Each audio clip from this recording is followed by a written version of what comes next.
सभी साथियों को राम राम। स्वागत है आप सभी का आपके अपने YouTube channel GK GS by Harish Bhardwaj official YouTube channel के अंदर।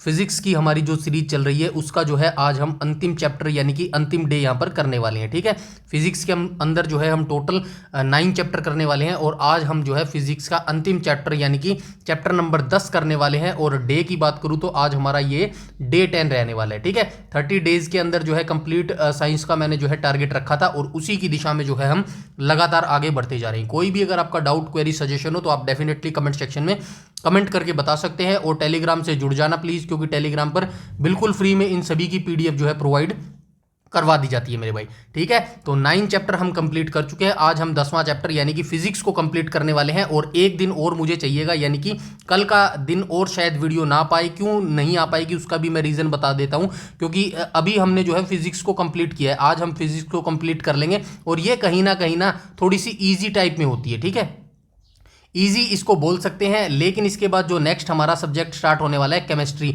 ये काफ़ी जो है हार्ड होता है। मेरी तरफ से तो हार्ड ही है भाई। इसके अंदर जो है मोस्टली सारे तत्व वगैरह आते हैं, जो डेफिनेशन वगैरह आती है वो बहुत ही कम आती है। फिर भी मैं इसको रेडी करने में थोड़ा तो टाइम लगेगा, क्योंकि स्टार्टिंग में मैं देखूंगा क्या क्या चीज़ें आपके लिए लानी चाहिए। वनडे एग्जाम्स के लिए क्या क्या इंपॉर्टेंट है, एचएसएससी के लिए क्या क्या इंपॉर्टेंट है और कितना ईजी और किस तरीके से इजी आपके लिए इसको बनाया जा सकता है। तो इन सभी चीज़ों को सोचने में और करने में थोड़ा सा टाइम लगता है। बस इसी वजह से जो है कल यानी कि बुधवार को शायद क्लास ना आ पाई, क्योंकि कंटेंट बनाने में टाइम लगता है, जैसे कि आप सभी जानते हैं। अगर कंटेंट रेडी हो जाता है तो डेफिनेटली कल आपकी डेफिनेटली जो है कल केमिस्ट्री की फर्स्ट क्लास जो है रेडी हो जाएगी और हम कर लेंगे मेरे भाई। ठीक है, तो इसके अंदर भी जो है 9 चैप्टर हम करने वाले हैं। फिजिक्स के अंदर हम 10 चैप्टर करने वाले हैं और जो नेक्स्ट चैप्टर रहेगा हमारा यानी कि नेक्स्ट सब्जेक्ट रहेगा फिजिक्स केमिस्ट्री के बाद हम बायोलॉजी करेंगे। बायोलॉजी काफ़ी इजी होती है और सबसे ज़्यादा इंपॉर्टेंट होती है। कैसे इंपॉर्टेंट और इजी होती है? इंपॉर्टेंट इसलिए होती है क्योंकि मैक्सिमम जो क्वेश्चन होते हैं ना वो यहीं से पूछे जाते हैं मेरे भाई। ठीक है,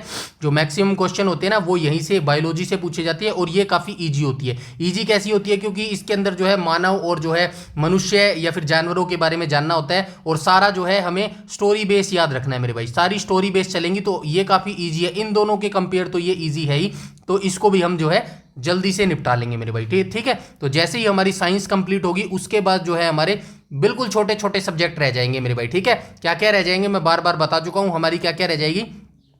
500 क्वेश्चन हम किसके करेंगे? इकोनॉमिक के करेंगे मेरे भाई। ठीक है, इकोनॉमी के करेंगे। इकोनॉमी के क्यों करेंगे? क्योंकि 1 से 2 क्वेश्चन इकोनॉमी के पूछ लेता है। आई नो वेरी वेल, आप सभी जानते हैं ज़्यादा से ज़्यादा वो बजट या इकोनॉमिक सर्वे पर ही रह जाता है। फिर भी हम ज़्यादा चांस नहीं लेंगे।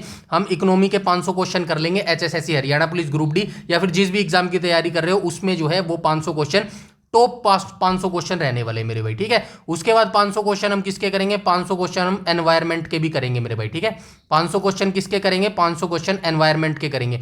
ये दोनों सब्जेक्ट करने के बाद जो है फिर हम करेंगे आईपीसी आरपीसी करेंगे मेरे भाई। ठीक है, आईपीसी सीआरपीसी करेंगे। ये सारी चीजें करने के बाद उसके बाद हम क्या करेंगे? करंट अफेयर करेंगे। सच बताऊं तो करंट अफेयर इन सबसे पहले होने वाला है। मतलब कि साइंस सीरीज खत्म होने के बाद जो है पहले हम करंट अफेयर को ही निपटाएंगे मेरे भाई। 2025 का मैं कंप्लीट करवा चुका हूं नेशनल का। उसके बाद जो है आपका हरियाणा का 2 साल का मैं करवा दूंगा और नेशनल का 2026 का करवा दूंगा मेरे भाई। ठीक है, ये सारा अभी हमारा पेंडिंग बचा हुआ है और इतना सारा मैं कंप्लीट करवा चुका हूं। इसके अंदर सारे सब्जेक्ट पीछे मैं कंप्लीट करवा चुका हूँ। एग्रीकल्चर हो गया, कंप्यूटर हो गया, साइंस हो गया और क्या क्या करवा चुका हूँ, इंडिया जीके हो गया, एवरीथिंग मैं कंप्लीट करवा चुका हूँ। जिस बच्चे ने स्टार्टिंग से ये पूरी सीरीज देखी होगी ना तो उसको पता भी चला होगा उसको कितनी तैयारी मेरे साथ जुड़कर हुई है, कितना कुछ सीखने को मिला है और कितना कुछ एग्जाम के अंदर यहाँ से आने वाला है मेरे भाई। ये तो समय ही बताएगा। इन फ्यूचर में जब आप एग्जाम देने जाओगे ना तब आपको इस चीज़ का पता चलेगा इन फ्री प्ले लिस्ट में से कितना डाटा आपको एग्जाम में देखने को मिला है। एक इंपॉर्टेंट चीज बता देता हूं, अभी जो टाइम चल रहा है ना, अभी टाइम जो है बोरिंग का चल रहा है। कोई भर्तियां नहीं आ रही है, नई भर्तियां वैकेंसियां निकाल नहीं रहे हैं। ठीक है, हर पेपर में धांधली हो रही है। आपके मन में भी यही आ रहा होगा कि यार तैयारी करके कुछ मिल तो रहा नहीं है, लेकिन फिर भी मैं कह रहा हूं कि आप तैयारी करते रहो, वैकेंसियां जरूर आएंगी। हाँ, हो सकता है कि नाम मात्र वैकेंसी आए।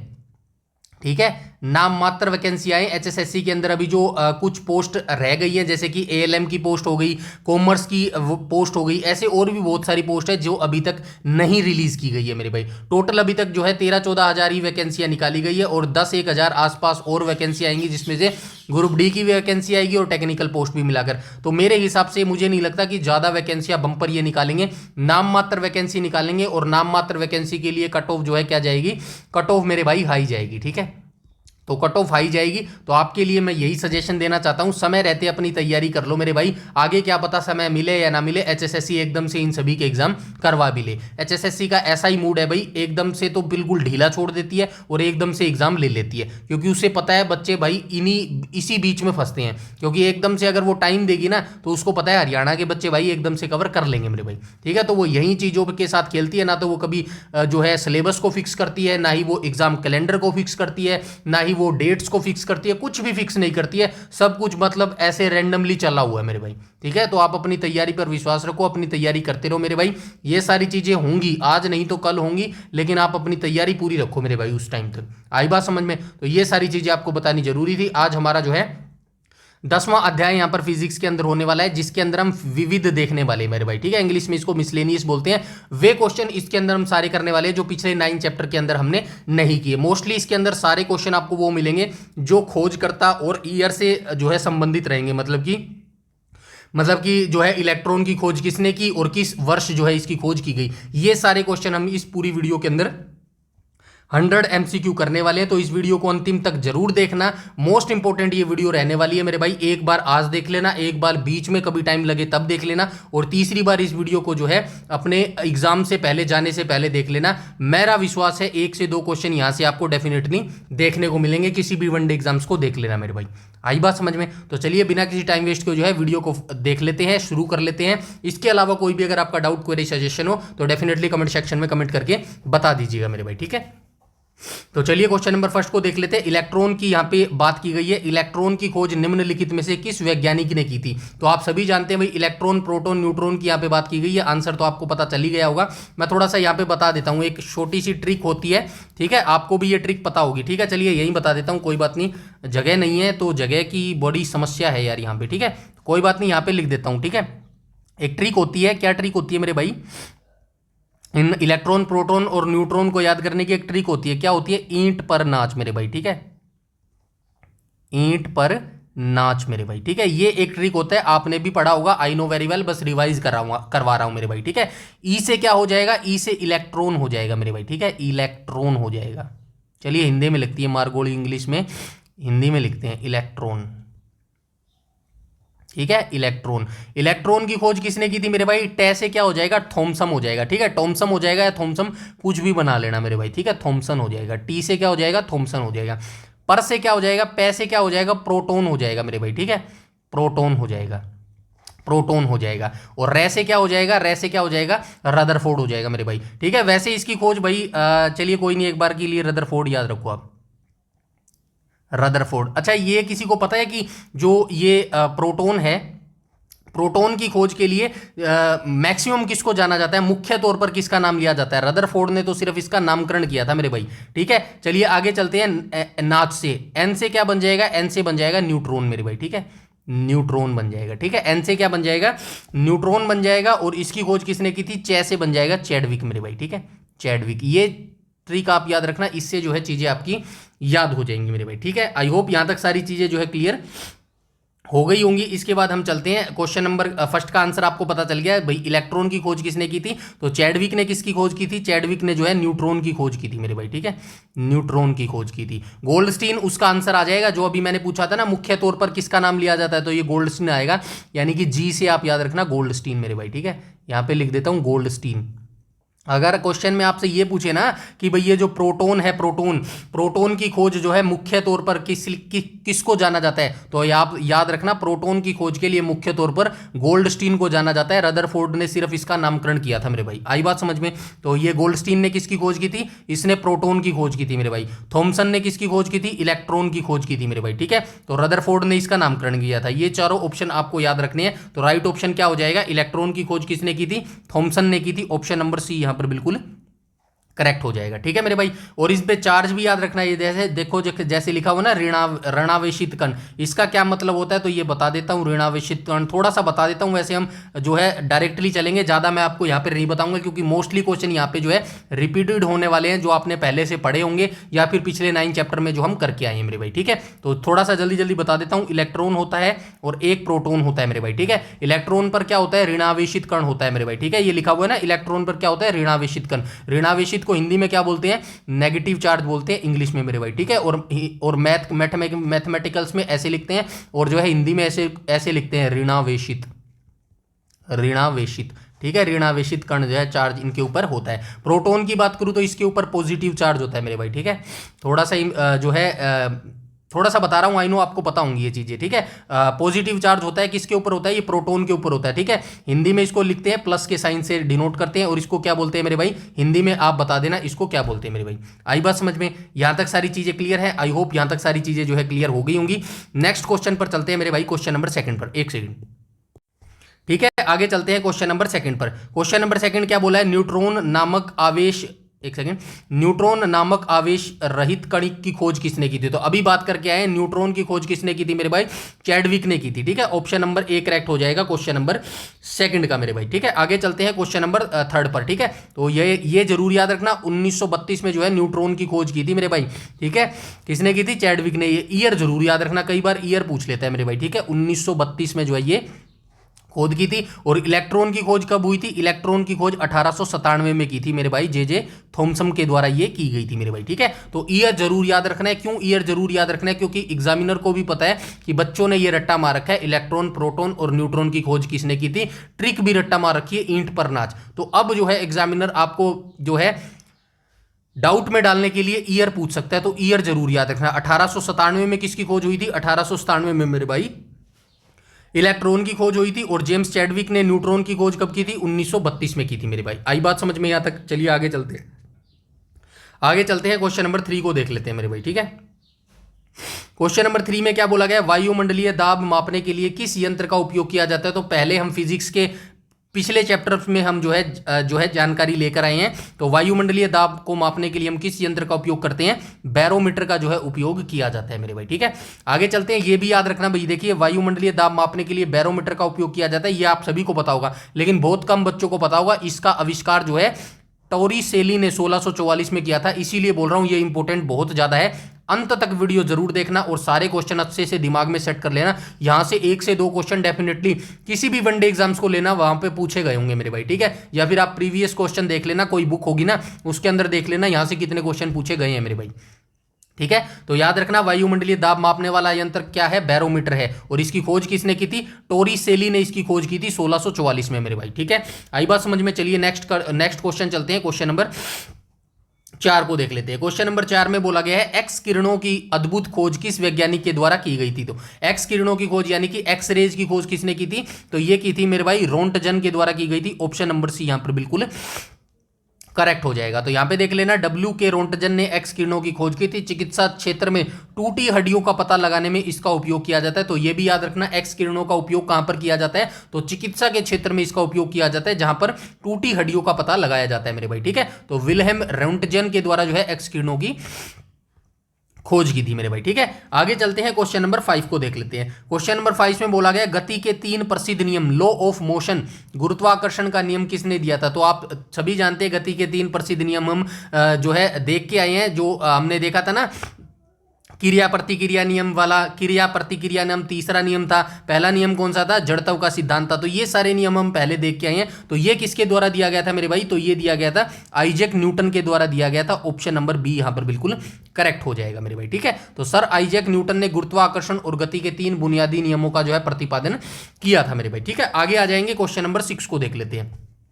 क्वेश्चन नंबर 6 में बोला गया सापेक्षता का सिद्धांत और द्रव्यमान ऊर्जा संबंध, ये इसका फार्मूला है E = mc², किसने दिया था? तो आप सभी जानते हैं सापेक्षता का सिद्धांत के लिए, सापेक्षता का सिद्धांत के लिए, सिद्धांत यानी कि प्रिंसिपल के लिए, सिद्धांत के लिए नोबेल पुरस्कार मिला था। यह क्वेश्चन भी बहुत बार पूछता है, नोबेल पुरस्कार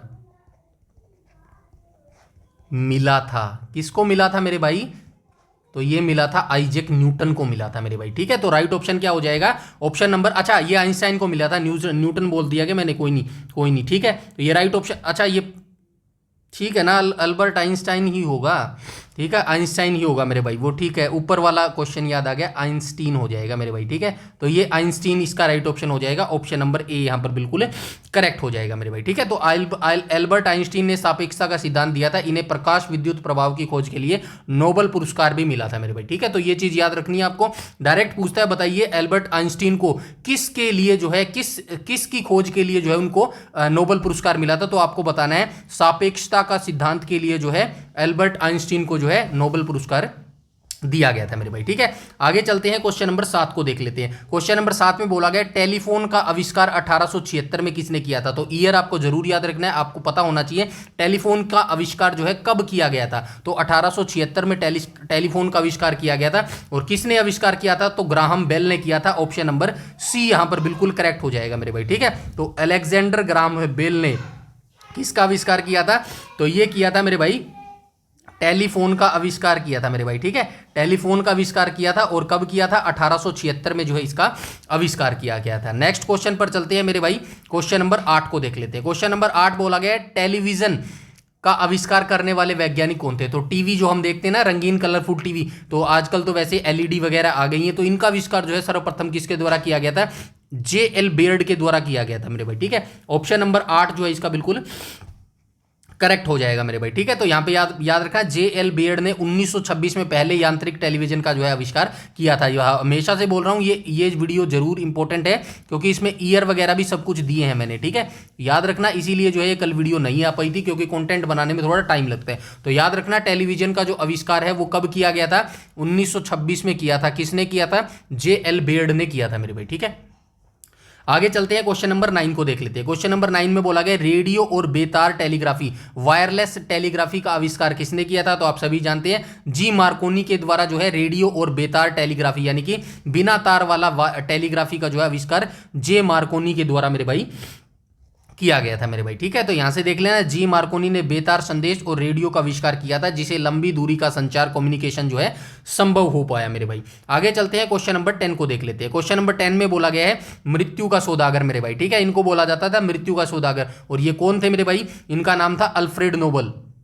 मृत्यु का सौदागर, इनको बोला जाता था मृत्यु का सौदागर, ठीक है, मृत्यु का सौदागर, मृत्यु का सौदागर। इन्होंने डायनामाइट की खोज की थी, कब की थी मेरे भाई, तो यहां से देख लेना, 1862 में इन्होंने की थी मेरे भाई, ठीक है। 1862 में डायनामाइट की खोज की थी, डायनामाइट की, ठीक है। तो डायनामाइट की खोज की थी, तो बहुत सारे लोग, बहुत सारे जो देश है इस डायनामाइट का प्रयोग करने लगे, और बहुत सारे जो लोग मरने लग गए मेरे भाई। एक दिन इस अल्फ्रेड नेबल व्यक्ति ने क्या देखा, अखबार में एक खबर खबर छपी थी, मतलब वो जो है फेक खबर थी, आप सभी ने एक स्टोरी पढ़ी भी होगी।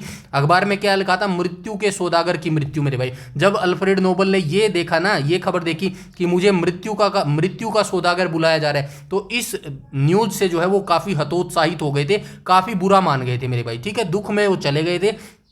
इसीलिए उन्होंने जितना भी पैसा कमाया था ना, ये डायनामाइट से या फिर ऐसे औजारों का आविष्कार करके जितना भी पैसा कमाया था, उससे उन्होंने किसकी स्थापना की थी, नोबेल पुरस्कार की स्थापना की थी मेरे भाई, ठीक है, नोबेल पुरस्कार की स्थापना की थी, पुरस्कार की स्थापना की थी मेरे भाई, ठीक है। तो इसी के नाम पर जो है नोबेल पुरस्कार इनका नाम पड़ा था, ऑप्शन नंबर ए यहां पर बिल्कुल करेक्ट हो जाएगा मेरे भाई, ठीक है। तो यहां पे पढ़ लेना, ये देखो अल्फ्रेड नोबेल ने 1862 में डायनामाइट का आविष्कार किया था, इन्होंने अपनी वसीयत में नोबेल पुरस्कार की स्थापना मेरे भाई की थी मेरे भाई, ठीक है। आगे चलते हैं, क्वेश्चन नंबर 11 को देख लेते हैं। क्वेश्चन नंबर 11 में बोला गया पोर्टलैंड सीमेंट का आविष्कार 1824 में किस व्यक्ति ने किया था, तो आपको याद रखना है ईयर कि पोर्टलैंड सीमेंट का आविष्कार जो है 1824 में हुआ था, और किसके द्वारा किया गया था, जोसेफ एस पीडन के द्वारा किया गया था, ऑप्शन नंबर बी यहां पर बिल्कुल करेक्ट हो जाएगा मेरे भाई, ठीक है। तो क्वेश्चन नंबर 11 का राइट ऑप्शन क्या हो जाएगा, ऑप्शन नंबर बी हो जाएगा। तो यहां पे देख लेना, पोर्टलैंड सीमेंट का आविष्कार जो है जोसेफ एस पीडन ने किया था, जो आधुनिक निर्माण का आधार है। जो वर्तमान में हम सीमेंट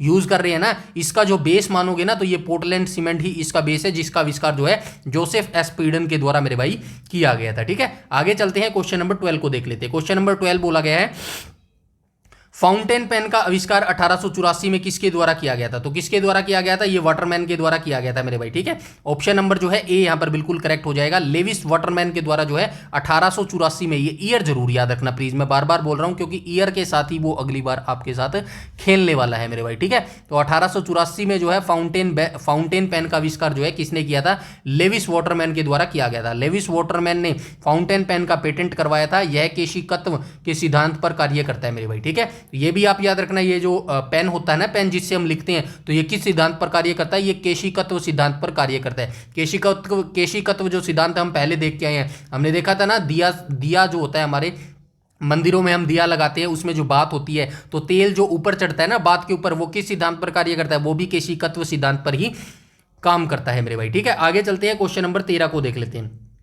क्वेश्चन नंबर 13 बोला गया, क्रेन और भारी उद्योगों में प्रयुक्त होने वाले विद्युत चुंबकीय प्रेरण EMI के नियमों की खोज जो है किसने की थी मेरे भाई, ठीक है। तो ये किसने की थी? आप सभी जानते हैं भाई, इलेक्ट्रोमैग्नेटिक की जो खोज है ये किसके द्वारा की गई थी? माइकल फेराडे के द्वारा की गई थी मेरे भाई, ठीक है। याद है ना, अभी हम 9वां चैप्टर करके आए हैं, 9th चैप्टर हम करके आए हैं। 9th चैप्टर का नाम क्या है? चुंबकत्व।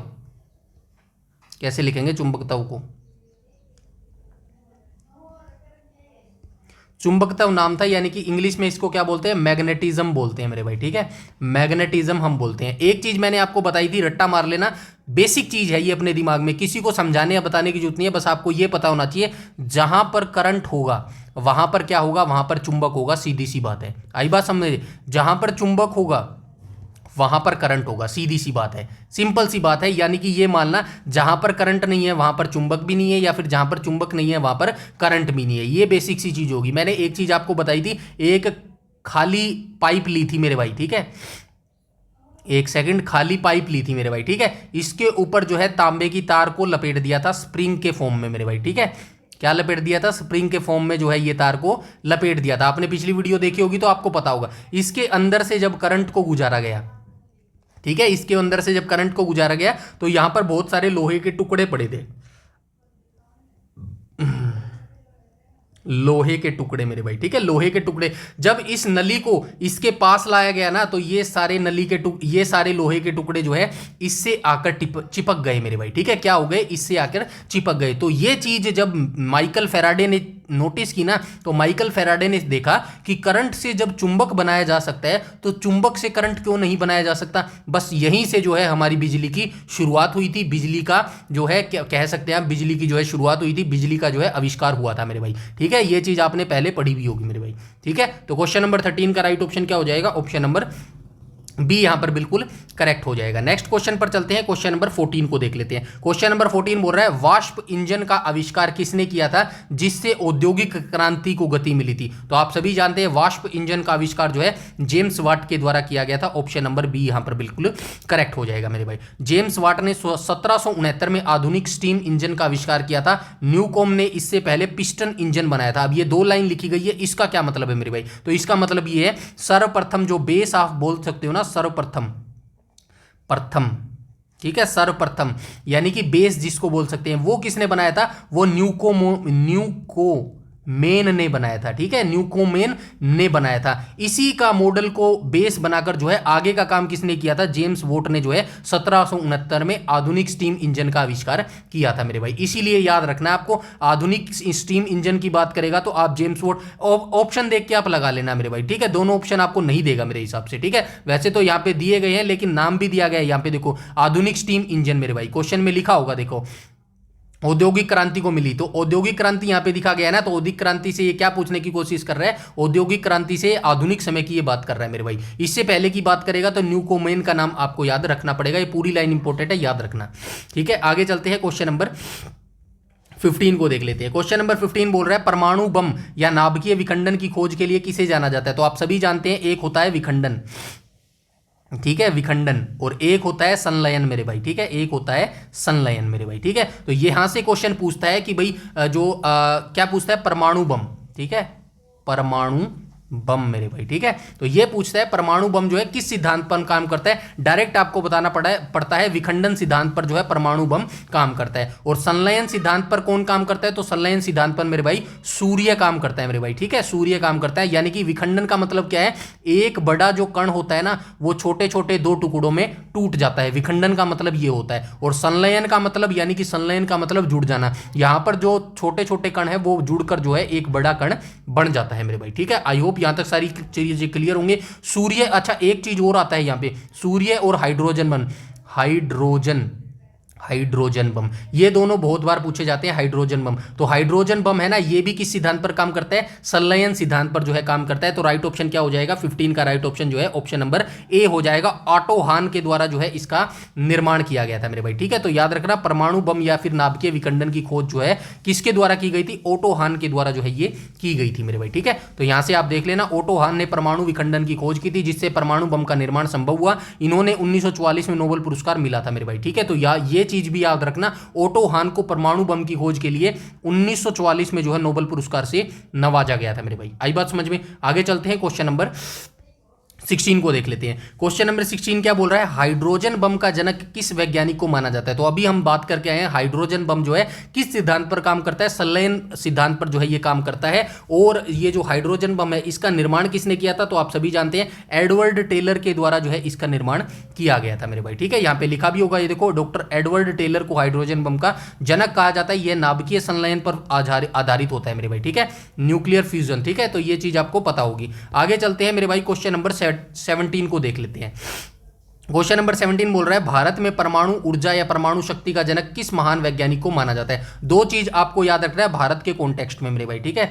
भारत, ठीक है, भारत में एक तो आपको याद रखना है परमाणु जनक, एक तो याद रखना है परमाणु जनक, ये याद रखना भारत के कॉन्टेक्स्ट में बता रहा हूं। एक आपको याद रखना है अंतरिक्ष जनक मेरे भाई, ठीक है, अंतरिक्ष जनक।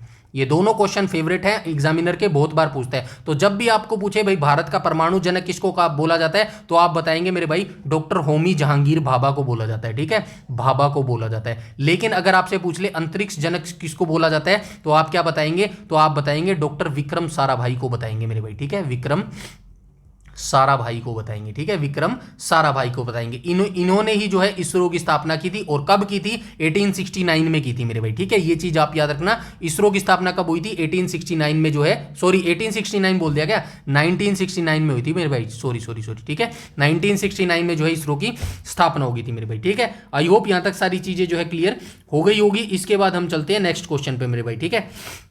नेक्स्ट क्वेश्चन में क्या बोला गया है, तो चलिए देख लेते हैं क्वेश्चन नंबर 18 में क्या बोल रहा है। तो 18 में बोल रहा है, भारत में अंतरिक्ष विज्ञान या अंतरिक्ष कार्यक्रम का जनक किसे बोला जाता है। अभी ऊपर बता के आया हूं, तो किसको बोला जाता है, डॉक्टर विक्रम साराभाई को जो है भारत का अंतरिक्ष का जनक बोला जाता है। ये देखो, इसरो की स्थापना इन्हीं के द्वारा की गई थी मेरे भाई, ठीक है। उसके बाद हम चलते हैं आगे मेरे भाई, ठीक है।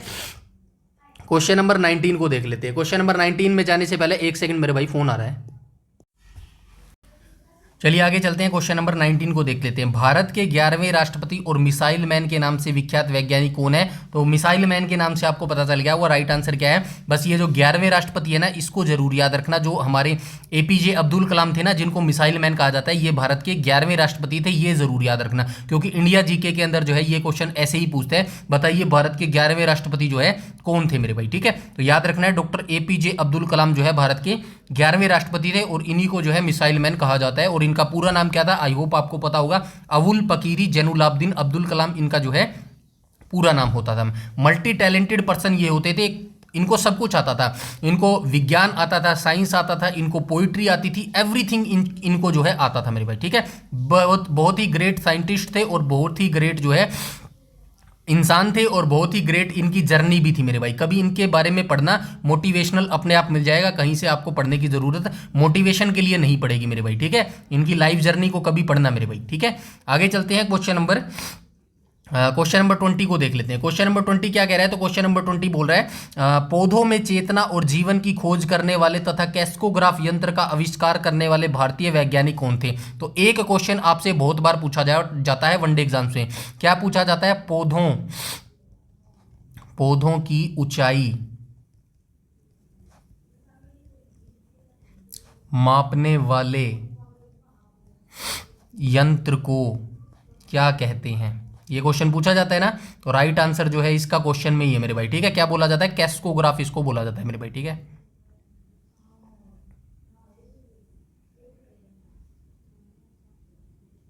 ठीक है, कैस्कोग्राफ जो है इसको बोला जाता है। तो यहां से आपको पता लग गया होगा। अब इसके वैज्ञानिक का नाम देख लेते हैं भाई। इसकी खोज जो है किसके द्वारा की गई थी, तो जेसी बोस के द्वारा इसकी खोज की गई थी। पूरा नाम क्या हो जाएगा, जगदीश चंद्र बोस जो है इनका पूरा नाम हो जाएगा मेरे भाई। ठीक है, आगे चलते हैं क्वेश्चन नंबर, ये देखो, जेसी बोस ने क्रेस्कोग्राफ यंत्र बनाया था जो पौधों की बहुत सूक्ष्म वृद्धि को मापता है। इन्हें पौधों में जीवन सिद्ध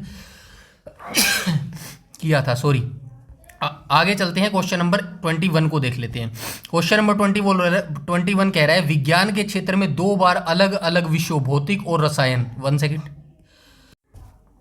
ठीक है, तो ये क्या कह रहा है, भौतिक और रसायन। भौतिक को इंग्लिश में क्या बोलते हैं, फिजिक्स बोलते हैं, जो हम अभी पढ़ रहे हैं। केमिस्ट्री रसायन को बोलते हैं, जो कि हम इसके बाद पढ़ेंगे मेरे भाई। इन दोनों अलग अलग क्षेत्रों में जो है इनको नोबेल पुरस्कार मिला है मेरे भाई। एकमात्र महिला वैज्ञानिक है, इनका नाम क्या हो जाएगा, 1 सेकेंड, सॉरी क्या हो गया यार। ठीक है, तो ये कौन हो जाएंगी मेरे भाई, मैडम क्यूरी इनका नाम हो जाएगा मेरे भाई। ठीक है, ऑप्शन नंबर ए यहाँ पर बिल्कुल करेक्ट हो जाएगी। मैडम क्यूरी जो है एकमात्र ऐसी महिला है जिनको 2 अलग अलग क्षेत्र में नोबेल पुरस्कार दिया गया है, भौतिकी में और रसायन में मेरे भाई। ठीक है, तो यहाँ पे क्या लिखा गया है, ये ईयर जरूर याद रखना भाई। देखो, मैडम क्यूरी ने जो है 1903 में किसमें नोबेल पुरस्कार मिला था मेरे भाई, भौतिकी यानी कि फिजिक्स में। किसकी खोज के लिए, रेडियम की खोज के लिए, रेडियो एक्टिविटी खोज के लिए जो है फिजिक्स में इनको 1903 में नोबेल पुरस्कार मिला था। उसके बाद 1911 में जो है इनको किसके लिए पुरस्कार मिला, केमिस्ट्री के लिए जो है 1911 में इनको पुरस्कार मिला नोबेल का मेरे भाई। ठीक है, दोनों चीजें याद रखना और दोनों के ईयर जरूर याद रखना मेरे भाई। ठीक है, आगे चलते हैं, क्वेश्चन नंबर 22 को देख लेते हैं। क्वेश्चन नंबर 22 बोला है परमाणु के सब एटॉमिक कण, उसका नाम क्या है, बोसान, का नाम किस भारतीय वैज्ञानिक के सम्मान में रखा गया है। तो परमाणु के जो सब एटॉमिक होते हैं ना,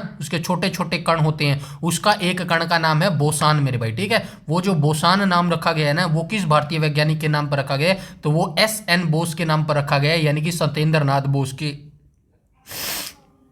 नाम पर जो है रखा गया है मेरे भाई। ठीक है, इन्होंने जो है आइंस्टाइन के साथ मिलकर इस पर काम किया था मेरे भाई। ठीक है, यहाँ पे लिखा भी होगा, ये देखो, SN बोस ने अल्बर्ट आइंस्टाइन के साथ मिलकर बोस आइंस्टाइन सांख्यिकी दी थी। इन्हीं के नाम पर बोसान कण का जो है नाम रखा गया है मेरे भाई। ठीक है, इसके बाद हम चलते हैं क्वेश्चन नंबर 23 पर। क्वेश्चन नंबर 23 बोल रहा है कपड़ों की सिलाई मशीन वाली घरेलू सिलाई मशीन का आविष्कार 1846 में किसने किया था। तो यहाँ पे कपड़ों की सिलाई मशीन, जो घरों के अंदर, जो आप सभी जानते हैं भाई, जो मिडिल क्लास फैमिली वाले जो महिलाएं होती है ना नॉर्मली, या फिर जो उनसे भी गरीब तबके वाली महिलाएं होती हैं, वो इस मशीन का सबसे ज़्यादा यूज़ करती हैं, क्योंकि कपड़ों की सिलाई करना अच्छे तरीके से वो महिलाएं जानती हैं और अपना रोजगार भी जो है वहाँ से क्रिएट करती है मेरे भाई। ठीक है, तो ये घरेलू सिलाई मशीन की बात कर रही है। ये भी 2-3 प्रकार की आती है शायद, एक पैरों से चलाने वाली और एक हाथों से चलाने वाली। जो लड़की ये वीडियो देख रही होगी उसको तो ये चीजें पता होंगी मेरे भाई। ठीक है, तो 1846 में इस सिलाई मशीन का जो है आविष्कार किया गया था, और किसने किया था, इलियास होवे के द्वारा इसका आविष्कार किया गया था। तो बढ़िया ही, बहुत ही बढ़िया इंसान था मेरे भाई जिसने ये आविष्कार किया।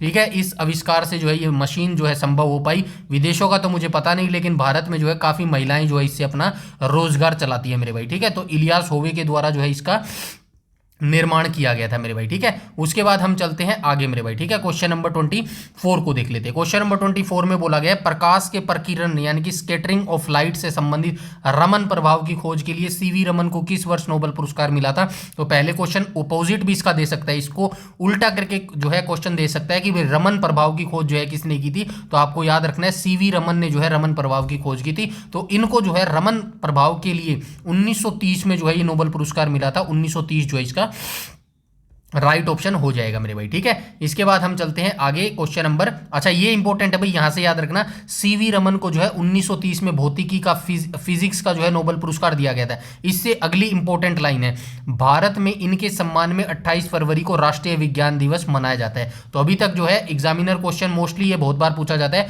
बताइए भाई जो है राष्ट्रीय विज्ञान दिवस जो है हम हर साल किस दिन मनाते हैं। तो आप क्या बताएंगे, हर साल जो है 28 फरवरी को जो है हम ये सेलिब्रेट करते हैं। लेकिन अगली बार से ये याद रखना, ये जो राष्ट्रीय विज्ञान दिवस है ना, ये किसके सम्मान में हम सेलिब्रेट करते हैं। तो ये किसके सम्मान में सेलिब्रेट करते हैं मेरे भाई, तो ये हम करते हैं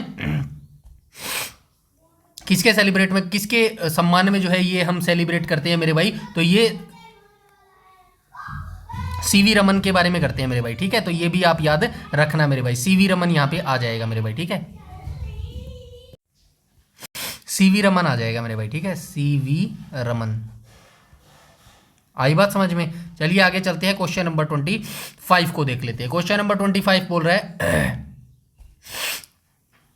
परमाणु की निश्चित सीमा तय करने वाले चंद्रशेखर सीमा के लिए 1983 में किसे नोबेल पुरस्कार मिला था? तो आप सभी जानते हैं एक चंद्रशेखर सीमा होती है, चंद्रशेखर सीमा, या फिर ये कह सकते हैं किसी चीज की एक टाइम लिमिट होती है या फिर एक लिमिटेशन होती है ना, वो लिमिटेशन जो बाउंड्री एक लाइन होती है वो किसने खींची थी? तो वो खींची थी मेरे भाई, वो किसने खींची थी? सुब्रमण्यम चंद्रशेखर ने खींची। किसके लिए खींची थी? परमाणु की निश्चित सीमा तय करी थी मेरे भाई इन्होंने, ठीक है। तो इसी के लिए इनको 1983 में जो है नोबेल पुरस्कार दिया गया था मेरे भाई, ठीक है। तो ये देखो डॉक्टर एस चंद्रशेखर को तारों के विकास, द्रव्यमान सीमा और ब्लैक होल से संबंधित खोजों के लिए नोबेल पुरस्कार जो है मिला था मेरे भाई, ठीक है। उसके बाद हम चलते हैं क्वेश्चन नंबर 26 के ऊपर। तो क्वेश्चन नंबर 26 बोल रहा है त्रिविमीय फोटोग्राफी यानी कि होलोग्राफी की खोज के लिए किस वैज्ञानिक को जो है नोबेल पुरस्कार से सम्मानित किया गया था? तो डायरेक्ट आपको याद रखना है होलोग्राफी की खोज जो है किसके द्वारा की गई थी? तो डेनिस गाबोर के द्वारा जो है ये खोज की गई थी। ऑप्शन नंबर ए यहाँ पर बिल्कुल करेक्ट हो जाएगा, और होलोग्राफी की ही खोज के लिए डेनिस गाबोर को जो है नोबेल पुरस्कार दिया गया था मेरे भाई, ठीक है। उसके बाद हम चलते हैं आगे, क्वेश्चन नंबर 27 को देख लेते हैं। क्वेश्चन नंबर 27 बोल रहा है एलन ट्यूरिंग को आधुनिक कंप्यूटर विज्ञान का जनक माना जाता है। बिल्कुल सही बात है भाई, सभी जानते हैं, लेकिन सामान्यतः कंप्यूटर का जनक किसे कहा जाता है? तो किसे बोला जाता है? चार्ल्स बेबेज को बोला जाता है मेरे भाई, ठीक है। चार्ल्स बेबेज को, कंप्यूटर की सीरीज देखी होगी तो वहां पर आपको पता होगा मेरे भाई, ठीक है। तो राइट ऑप्शन क्या हो जाएगा? ऑप्शन नंबर ए यहाँ पर बिल्कुल करेक्ट हो जाएगा। नेक्स्ट क्वेश्चन पर आ जाएंगे, क्वेश्चन नंबर 28 पर। क्वेश्चन नंबर 28 कह रहा है कि आधुनिक रेफ्रिजरेटर यानी कि किसकी बात कर रहा है? फ्रिज की बात कर रहा है। फ्रिज शीतलन यंत्र का आविष्कार 1850 में किसने किया था? इस क्वेश्चन से पहले थोड़ा सा रिपीट करवा देता हूं, हाईलाइट करवा देता हूं, रिकैप करवा देता हूं। पिछले चैप्टर में हमने एक चीज देखी थी, हमने वहां पर फ्रिज की ही बात करी थी मेरे भाई, ठीक है। फ्रिज की ही बात करी थी और उसमें हमने एक चीज नोट की थी, ये एक फ्रिज है मेरे भाई, ठीक है। ये क्या है? ये एक फ्रिज है। फ्रिज के सबसे ऊपर ही एक खाना होता है जो जिसको हम क्या बोलते हैं? बर्फ का खाना मेरे भाई, ठीक है। बर्फ का खाना, यहां पर हम क्या जमाते हैं? यहां पर हम बर्फ जमाते हैं। अब ये चीज मैंने वहां पर बताई थी कि ये जो बर्फ वाला खाना होता है ये ऊपर ही क्यों होता है, ये नीचे क्यों नहीं होता? तो ये ऊपर इसलिए होता है क्योंकि आप सभी जानते हैं मेरे भाई, जो इसके अंदर से गैस निकलती है, कैसी गैस निकलती है? ठंडी गैस निकलती है। तो ठंडी गैस क्या होती है? ठंडी गैस भारी गैस होती है। तो भारी गैस हमेशा जो है नीचे बैठ जाती है मेरे भाई, क्या होती है? नीचे बैठ जाती है मेरे भाई। लेकिन जो हल्की गैस, भारी जो गर्म गैस होती है वो क्या होती है? भारी गैस होती है, सॉरी हल्की गैस होती है, और वो ऊपर उठने लग जाती है। तो ये प्रोसेस ऐसी चलती रहती है, ऐसे करके जो है पूरा फ्रिज जो है ठंडा हो जाता है। इसीलिए पूछा गया भाई फ्रिज का आविष्कार जो है 1850 में किया था, और ये फ्रिज का आविष्कार जो है किसने किया था? हैरिसन व अलेक्जेंडर कैटलिन ने जो है ये आविष्कार किया था मेरे भाई, ठीक है। क्वेश्चन नंबर 28 का जो है राइट ऑप्शन जो है ऑप्शन नंबर ए यहां पर बिल्कुल करेक्ट हो जाएगा, ठीक है। नेक्स्ट क्वेश्चन पर चलते हैं, क्वेश्चन नंबर 29 को देख लेते हैं। क्वेश्चन नंबर 29 बोल रहा है हवाई जहाजों और डिफेंस सिस्टम में प्रयुक्त होने वाले रडार का आविष्कार 1922 में किसने किया था? अभी मुझको आप एक बात बताना कमेंट सेक्शन में, रडार RADAR होता है ना, इसकी फुल फॉर्म बताना, बहुत बार पूछता है मेरे भाई, ठीक है। फुल फॉर्म, ठीक है। ये आप मुझे कमेंट सेक्शन में कमेंट करके बताएंगे, अदरवाइज जो है नीचे आपको ये क्वेश्चन भी मिल जाएगा मेरे भाई, ठीक है। तो नीचे जाने से पहले अभी इसकी जो है फुल फॉर्म आप मुझे कमेंट सेक्शन में कमेंट करके लिख दो मेरे भाई। तो याद रखना रडार का आविष्कार 1922 में हुआ था, और यह आविष्कार किसके द्वारा किया गया था? डॉक्टर एल्बर्ट टेलर व लियो यंग के द्वारा जो है रडार का आविष्कार किया गया था मेरे भाई, ठीक है। तो रडार का आविष्कार 1922 में एल्बर्ट टेलर व लियो यंग ने जो है किया था मेरे भाई, ठीक है। रॉबर्ट वाटसन वॉट ने भी इसके विकास में मुख्य योगदान दिया था, तो ये भी याद रखना। ये देखो रॉबर्ट वाटसन वॉट भी यहां पर दिया गया है, लेकिन मुख्य तौर पर इन्होंने इसका आविष्कार किया था, योगदान दिया था इन्होंने, ठीक है। तो ये चीज भी आप याद रखेंगे, ठीक है। आगे चलते हैं, क्वेश्चन नंबर 30 को देख लेते हैं। क्वेश्चन नंबर 30 बोल रहा है कि क्वांटम सिद्धांत का प्रतिपादन किसने किया था? मैक्स प्लांक ने किया था, जिसके लिए उन्हें 1918 में नोबेल पुरस्कार मिला था। तो याद रखना भाई, ये क्वांटम जो सिद्धांत है ना, क्वांटम थ्योरी, ये किसने दी थी? मैक्स प्लांक ने दी थी, और 1918 में इनको जो है इसी के लिए नोबेल प्राइज भी मिला था मेरे भाई, ठीक है। नोबेल प्राइज भी जो है इनको मिला था मेरे भाई, ठीक है। आगे चलते हैं, क्वेश्चन नंबर 31 को देख लेते हैं। क्वेश्चन नंबर 31 क्या बोल रहा है? तो क्वेश्चन नंबर 31 बोल रहा है गैसों के दाब और आयतन। दाब यानी कि यहां पे किसकी बात कर रहा है? प्रेशर की बात कर रहा है मेरे भाई, ठीक है। और आयतन की किसकी बात कर रहा है? वॉल्यूम की बात कर रहा है मेरे भाई, ठीक है। शब्दों का मतलब बार बार बोल रहा हूं, पता होना चाहिए। संबंधित प्रसिद्ध बायल का नियम जो है किसने दिया था? तो नाम से पता चल रहा है बायल का नियम। बायल का नियम किसने, कौन देगा? तो रॉबर्ट बॉयल देगा, ठीक है। तो याद रखना बायल का नियम जो है किसने दिया था? रॉबर्ट बायल ने जो है बायल का नियम दिया था। और ये किससे संबंधित है? गैसों के प्रेशर और आयतन से जो है ये संबंधित हो जाएगा मेरे भाई, ठीक है। इसके बाद चलते हैं क्वेश्चन नंबर 32। 32 बोल रहा है कि चिकित्सा क्षेत्र में प्रयुक्त होने वाले बहुत ही शक्तिशाली लेजर का आविष्कार 1960 में किसने किया था? तो आपको याद रखना है LASER, ठीक है। लेजर का आविष्कार कब हुआ था? 1960 में इसका आविष्कार हुआ था। और किसने किया था? मैमेन के द्वारा इसका आविष्कार किया गया था मेरे भाई, ठीक है, 1960, ठीक है। क्वेश्चन नंबर 32 का राइट ऑप्शन क्या हो जाएगा? ऑप्शन नंबर डी यहां पर जो है बिल्कुल करेक्ट हो जाएगा मेरे भाई, ठीक है। आगे चलते हैं, क्वेश्चन नंबर 33 को देख लेते हैं। क्वेश्चन नंबर 33 कह रहा है कि पानी के जहाजों पर बिल्कुल सटीक समय मालूम करने के लिए किस यंत्र का उपयोग किया जाता है? तो आप सभी जानते हैं जो पानी के अंदर जहाज चलते हैं ना, पानी के अंदर जो जहाज चलती हैं उनके अंदर बिल्कुल एग्जैक्ट टाइम जो है पता करने के लिए किस यंत्र का प्रयोग किया जाता है? क्रोनोमीटर का यूज किया जाता है मेरे भाई, ठीक है। क्रोनोमीटर क्या है? एक यंत्र है जिसका उपयोग पानी के अंदर चलने वाले जहाजों को बिल्कुल सटीक एग्जैक्ट टाइम जो है पता करने के लिए यूज किया जाता है मेरे भाई, ठीक है। तो ये चीज आप याद रखना। आगे चलते हैं, क्वेश्चन नंबर 34 को देख लेते हैं। 34 में बोल रहा है लिफ्ट या ऊपर नीचे जाने वाले यांत्रिक लाइनर, ठीक है, एलिवेटर लिफ्ट का आविष्कार 1852 में किसने किया था? आपने बहुत सारे बच्चों ने जो है मेट्रो के अंदर यूज किया होगा। मेट्रो नहीं, वैसे तो एलिवेटर जो स्वचालित इसको बोलते हैं, स्वचालित, ठीक है, स्वचालित सीढ़ियां इनको बोलते हैं, ठीक है, सीढ़ियां, ठीक है। स्वचालित सीढ़ियां मतलब जो अपने आप ऊपर जाती हैं, अपने आप नीचे आती हैं, ठीक है। दिल्ली में मेट्रो में कभी किसी ने सफर किया है तो पता होगा। तो इनको इंग्लिश में क्या बोलते हैं? इनको बोलते हैं भाई एलिवेटर लिफ्ट बोलते हैं, ठीक है। और हिंदी में स्वचालित सीढ़ियां बोलते हैं। इसका आविष्कार 1852 में किया गया था। और किसने इसका जो है आविष्कार किया था? ऑप्शन नंबर इलीशा ओटिस ने किया था मेरे भाई, ठीक है। इलीशा ओटिस के द्वारा जो है इसका आविष्कार किया गया था। चलिए नेक्स्ट क्वेश्चन पर चलते हैं। क्वेश्चन नंबर 35 को देख लेते हैं। 35 में बोला गया तड़ित चालक यानी कि लाइटनिंग कंडक्टर जो इमारतों को बिजली गिरने से बचाता है का आविष्कार किसने किया था?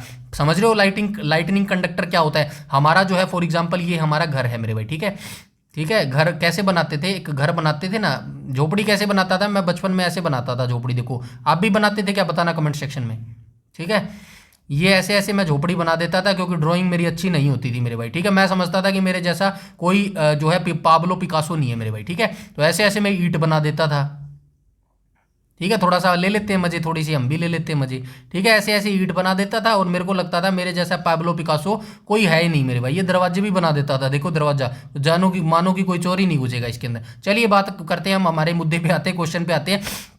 घर के ऊपर एक ऐसी लोहे की छड़ लगाई जाती है मेरे भाई, ठीक है। एक छड़ लगाई जाती है, क्यों लगाई जाती है? कभी आपने देखा है काफी सारी बिल्डिंग्स जो ऊंची ऊंची बिल्डिंग्स होती है, आपने नोट किया होगा, उनके ऊपर एक ऐसी छड़ लगाई जाती है। क्यों लगाई जाती है? ये इसलिए लगाई जाती है ताकि लाइटनिंग इंडक्शन से बता जाए, LIGHTING, लाइटनिंग इंडक्शन से जो है बता जा सके। हिंदी में इसको क्या बोलते हैं? तड़ित चालक मेरे भाई, तड़ित चालक। अब ये क्या होता है थोड़ा सा और लोकल लैंग्वेज में बता देता हूं। जब काले बादल बरसते हैं ना, जब बारिश का मौसम होता है, घने कोहरे काले बादल आ जाते हैं आसमान के अंदर, और जब बादल कड़कते हैं, कड़क कड़क की आवाज आती है, तो वहां से जो है एक बिजली की जो है तरंगे निकलती हैं। तो वो सारी बिजली की तरंगे जो है क्या होती है, डायरेक्ट किसी के ऊपर गिर जाती हैं, घर के ऊपर गिर जाती है, जानवरों के ऊपर भी गिर सकती है, इंसानों के ऊपर भी गिर सकती है। तो वो इतनी पावरफुल होती है कि उससे मौत हो सकती है मेरे भाई, ठीक है। तो घर को बचाने के लिए जो है ये छड़ लगाई जाती है ताकि जो है ये सारी जो लाइटनिंग कंडक्शन है वो इसके थ्रू जो है जमीन में चली जाती है मेरे भाई, ठीक है, जमीन में चली जाती है। उसी की जो है ये यहां पर बात कर रहा है मेरे भाई, ठीक है। उसी की क्या कर रहा है ये? उसी की जो है यहां पर बात कर रहा है मेरे भाई। आई बात समझ में?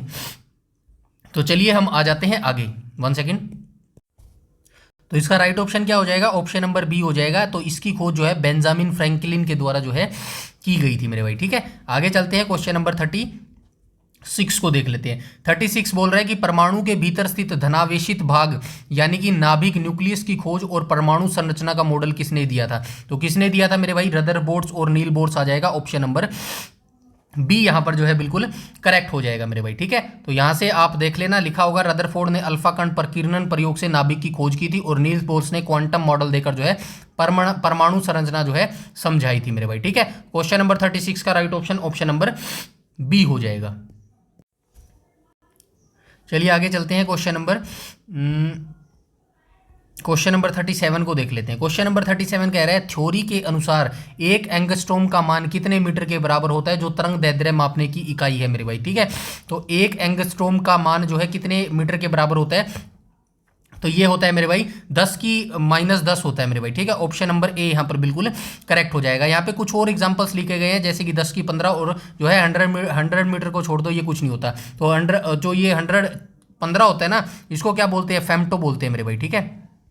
फेम्टो बोलते हैं इसको, क्या बोलते हैं इसको, माइक्रो बोलते हैं मेरे भाई, ठीक है, माइक्रोमीटर, ठीक है। तो ये चीजें भी आप याद रखेंगे। तो एक एंगस्ट्रॉम किसके बराबर होता है, 10 की -10 के बराबर होता है। यहाँ पे लिखा भी होगा, ये देखो 0.1 नैनोमीटर, ठीक है। ये चीज आप याद रखेंगे मेरे भाई, ठीक है। तो यहाँ पे लिख देता हूँ 0.1 नैनोमीटर मेरे भाई, ठीक है। तो ये चीज आप याद रखना। 10 की -6 की बात करेगा तो 1 माइक्रोन यानी कि माइक्रोमीटर के बराबर होता है, और 10 की -15 यह मान एक फेम्टोमीटर यानी कि 10 की -15 के बराबर होता है मेरे भाई, ठीक है। आगे चलते हैं, क्वेश्चन नंबर 38 को देख लेते हैं। 38 में बोला गया परमाणु के नाभिक का आकार मापने के लिए किस अत्यंत छोटी इकाई का उपयोग किया जाता है जो 10 की -15 मीटर के बराबर होती है। तो अभी बात करके आए, क्या बोलते हैं, फेम्टोमीटर बोलते हैं इसको, ठीक है, फेम्टो, ठीक है। फेम्टो को क्या बोल देंगे, फर्मी बोल देंगे। ऑप्शन नंबर ए यहाँ पर बिल्कुल करेक्ट हो जाएगा मेरे भाई, ठीक है। आगे चलते हैं, क्वेश्चन नंबर 39 को देख लेते हैं। क्वेश्चन नंबर 39 बोल रहा है कि समुद्र में दूरी मापने के लिए जहाजों की गति के लिए किस व्यवहारिक मात्रक नॉटिकल मील का मान कितना होता है। तो 1 नॉटिकल मील की ये बात कर रहा है। तो 1 नॉटिकल मील की जो नॉटिकल मील का जो मान होता है वो कितना होता है, तो लगभग मेरे भाई ये कितना होता है, 1.85 होता है मेरे भाई। ऑप्शन नंबर ए यहाँ पर बिल्कुल करेक्ट हो जाएगा मेरे भाई, ठीक है। उसके बाद हम चलते हैं आगे, क्वेश्चन नंबर 40 को देख लेते हैं। क्वेश्चन नंबर 40 में बोला गया तापमान के दो पैमाने फारेनहाइट और सेंटीग्रेड किस विशिष्ट तापमान बिंदु पर एक दूसरे के बिल्कुल बराबर होते हैं। पिछली वीडियोज आपने देखी होगी, तो डेफिनेटली आपको इसका आंसर पता होगा मेरे भाई। सामान्य मनुष्य की बात करें तो जैसे हमने पहले देखा था,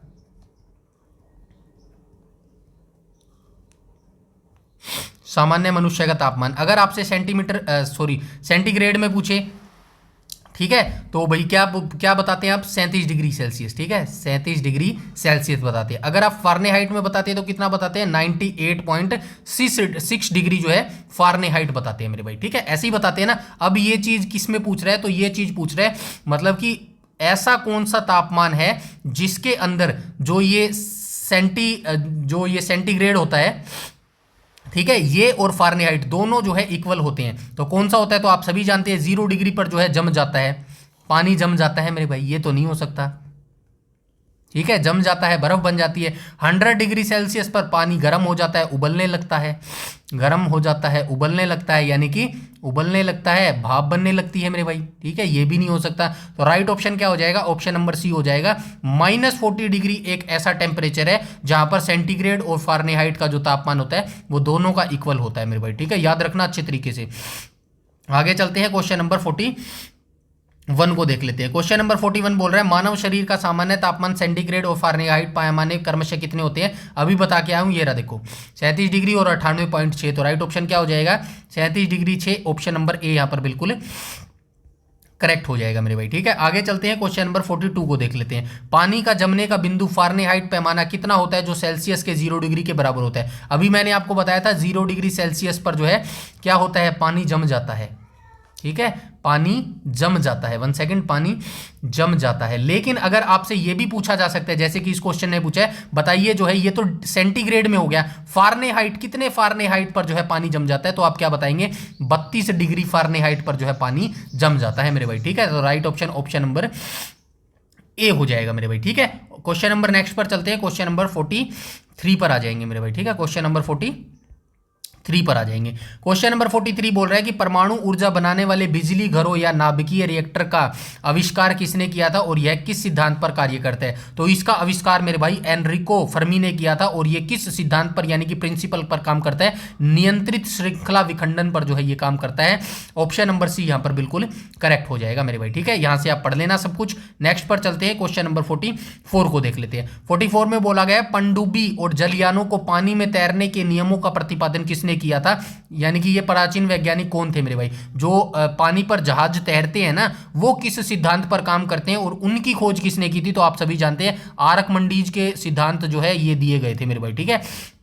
तो पानी में जो जहाज तैरते हैं ना, उनके अंदर जो सिद्धांत काम करते हैं वो सिद्धांत आर्कमिडीज के द्वारा ही दिए गए थे मेरे भाई। आर्कमिडीज ने उत्प्लावन बल और तैरने के नियमों का प्रतिपादन किया था, पनडुब्बी इसी सिद्धांत पर जो है काम करती है मेरे भाई, ठीक है। आगे आ जाएंगे, क्वेश्चन नंबर 45 को देख लेंगे। क्वेश्चन नंबर 45 में बोला गया गुब्बारों से उड़ान भरने और आपातकाल में हवाई जहाजों से कूदने के लिए प्रयुक्त पैराशूट का आविष्कार 1975 में किसने किया था। सबसे पहले आपको यह याद रखना है कि ये जो पैराशूट है इसका आविष्कार कब किया गया था, 1795 में जो है पैराशूट का आविष्कार किया गया था मेरे भाई। आई बात समझ में। इसके बाद एक चीज आपने नोटिस की होगी, फिल्मों में देखा होगा, जब ये जो फाइटर जेट जो आसमान में उड़ते हैं, कई बार इनका प्लेन क्रैश हो जाता है, ठीक है, क्रैश हो जाता है, तो ये क्या करते हैं, इनके पास एक बटन होता है जिसके ऊपर लिखा होता है इजेक्ट का बटन। जैसे ही ये इजेक्ट बटन करते हैं तो इनको जो बांधे रखती है ना सीट, वो खुल जाती है और ये हवाई जहाज से बाहर निकल जाते हैं, और बाहर निकलते ही अपना पैराशूट ऑन कर लेते हैं मेरे भाई। यही चीज ये क्वेश्चन में कह रहा है। तो ये गुब्बारों से उड़ान भरने और आपातकाल में हवाई जहाजों से कूदने के लिए प्रयुक्त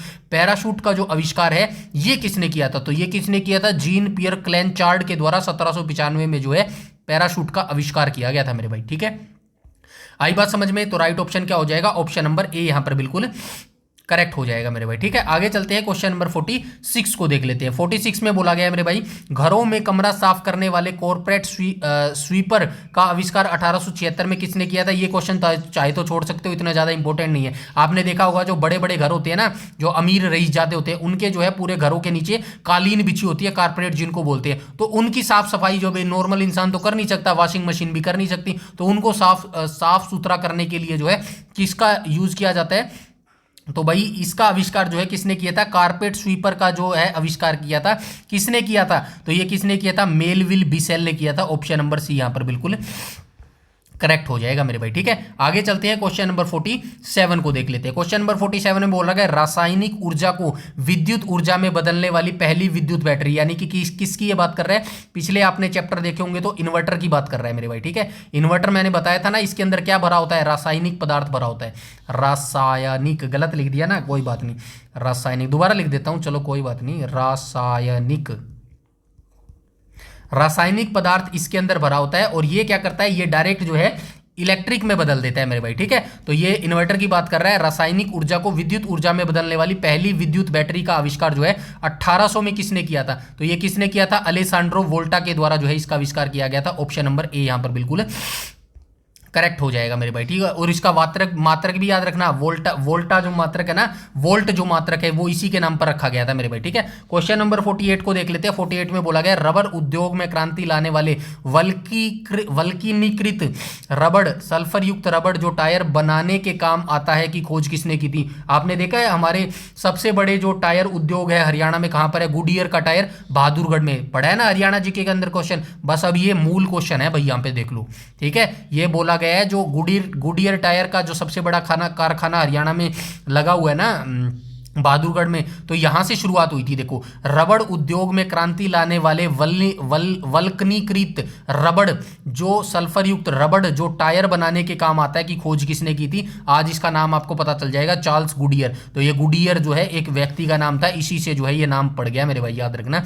ऑप्शन नंबर ए यहां पर बिल्कुल करेक्ट हो जाएगा मेरे भाई, ठीक है। क्वेश्चन नंबर नेक्स्ट पर आ जाएंगे, क्वेश्चन नंबर 49 को देख लेते हैं। क्वेश्चन नंबर 49 क्या बोल रहा है, गैसों के दबाव को मापने और औद्योगिक कार्यों में काम आने वाले बॉयल का नियम के अलावा गैसों का नियम किसने दिया था, तो आप सभी जानते हैं रॉबर्ट बॉयल इसका राइट ऑप्शन हो जाएगा मेरे भाई, ठीक है। आगे आ जाएंगे, क्वेश्चन नंबर 50 को देख लेते हैं। क्वेश्चन नंबर 50 बोल रहा है तंबाकू के पौधों में मोजेक वायरस की खोज करने वाले और विज्ञान में फादर ऑफ वायरोलॉजी, विषाणु विज्ञान का जनक कहे जाने वाले वैज्ञानिक कौन है। दोनों क्वेश्चन बहुत बार मल्टीपल टाइम पूछ चुका है वनडे एग्जाम वाला एग्जामिनर मेरे भाई, ठीक है। तो दोनों का एक ही आंसर होगा, राइट ऑप्शन क्या होगा, दिमित्री इवानोव्स्की जो है इसका राइट ऑप्शन हो जाएगा।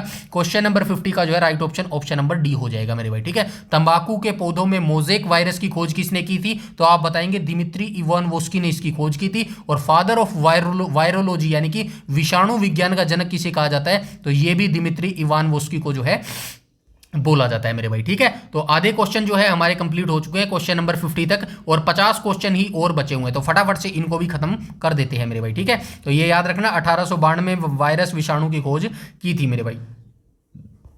ठीक है, आगे चलते हैं, क्वेश्चन नंबर 51 को देख लेते हैं। क्वेश्चन नंबर 51 बोल रहा है परमाणु का सिद्धांत सबसे पहले वैज्ञानिक ने दिया था। किस वैज्ञानिक ने दिया था? जिन्होंने बताया था कि परमाणु अविभाज्य है मेरे भाई। ठीक है, परमाणु अविभाज्य है, लेकिन इनके बाद भी एक व्यक्ति आए थे जिन्होंने आधुनिक जो है बताया था कि भाई जो परमाणु है, परमाणु वो क्या है, परमाणु विभाज्य है मेरे भाई। ठीक है, यहाँ पे क्या लिखा है? अविभाज्य, लेकिन इन्होंने बताया था परमाणु विभाज्य है मेरे भाई। ठीक है, परमाणु क्या है? परमाणु विभाज्य है मेरे भाई। तो ये जॉन डाल्टन ने किया था 1808 में मेरे भाई। ठीक है, जब जॉन डाल्टन ने 1808 में परमाणु का सिद्धांत दिया था ना, तो इन्होंने सबसे पहले क्या किया था? जो परमाणु है ना, ये परमाणु, ये एक परमाणु है, तो इन्होंने कहा था ये परमाणु जो है टूट नहीं सकता। लेकिन आगे आपको बंदे दिखेंगे मेरे भाई, इलेक्ट्रॉन प्रोटॉन की खोज हुई ना, तो इससे साबित हो गया कि भाई ये जो एक परमाणु, ये जो कण है ना, ये टूट सकता है अलग अलग परमाणुओं में मेरे भाई। ठीक है, तो यहां से पता चला कि भाई परमाणु जो है टूट सकते हैं मेरे भाई। ठीक है, तो याद रखना भाई, परमाणु का सिद्धांत सबसे पहले किस वैज्ञानिक ने दिया था? जिन्होंने बताया था कि परमाणु अविभाज्य यानी कि टूट नहीं सकता। याद रखना, जॉन डाल्टन ने ऐसा कहा था मेरे भाई। ठीक है, जॉन डाल्टन इनका नाम हो जाएगा। आगे चलते हैं, क्वेश्चन नंबर 52 में बोल रहा है कि प्रोटीन संश्लेषण और आनुवांशिकी कोड यानी कि जेनेटिक कोड की खोज के लिए किस भारतीय वैज्ञानिक को चिकित्सा का नोबेल पुरस्कार मिला था? तो ये हरगोविंद खुराना को जो है पुरस्कार मिला था मेरे भाई। ठीक है, हरगोविंद खुराना को जो है किस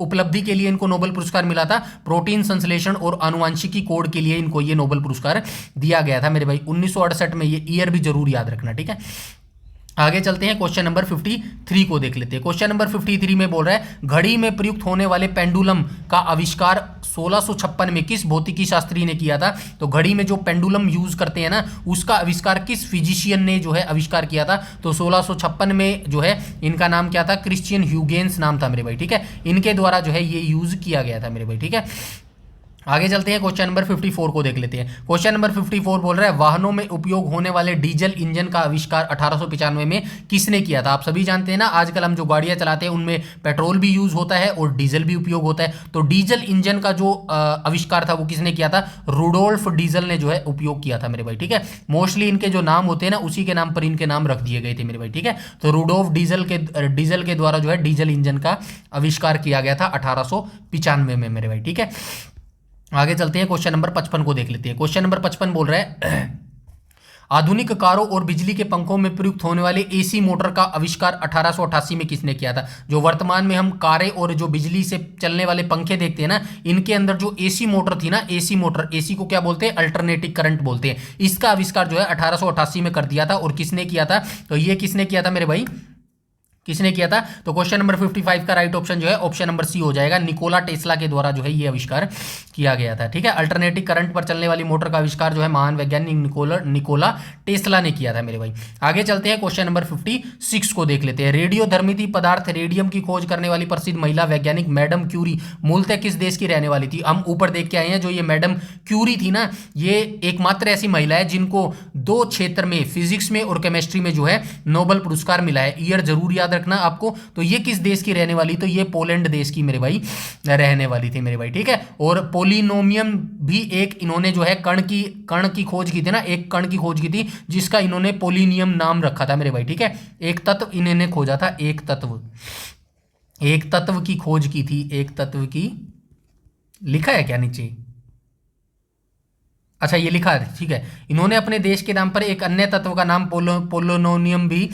पोलोनियम भी रखा था। थोड़ा सा अजीब सा है मेरे भाई। ठीक है, आगे चलते हैं, क्वेश्चन नंबर 57 देख लेते हैं। क्वेश्चन नंबर 57 क्या बोल रहा है? आधुनिक रसायन विज्ञान में तत्वों को सजाने के लिए पहली आवर्त सारणी का निर्माण किसने किया था? तो यहां पे पहली आवर्त सारणी की बात कर रहा है मेरे भाई, पहली आवर्त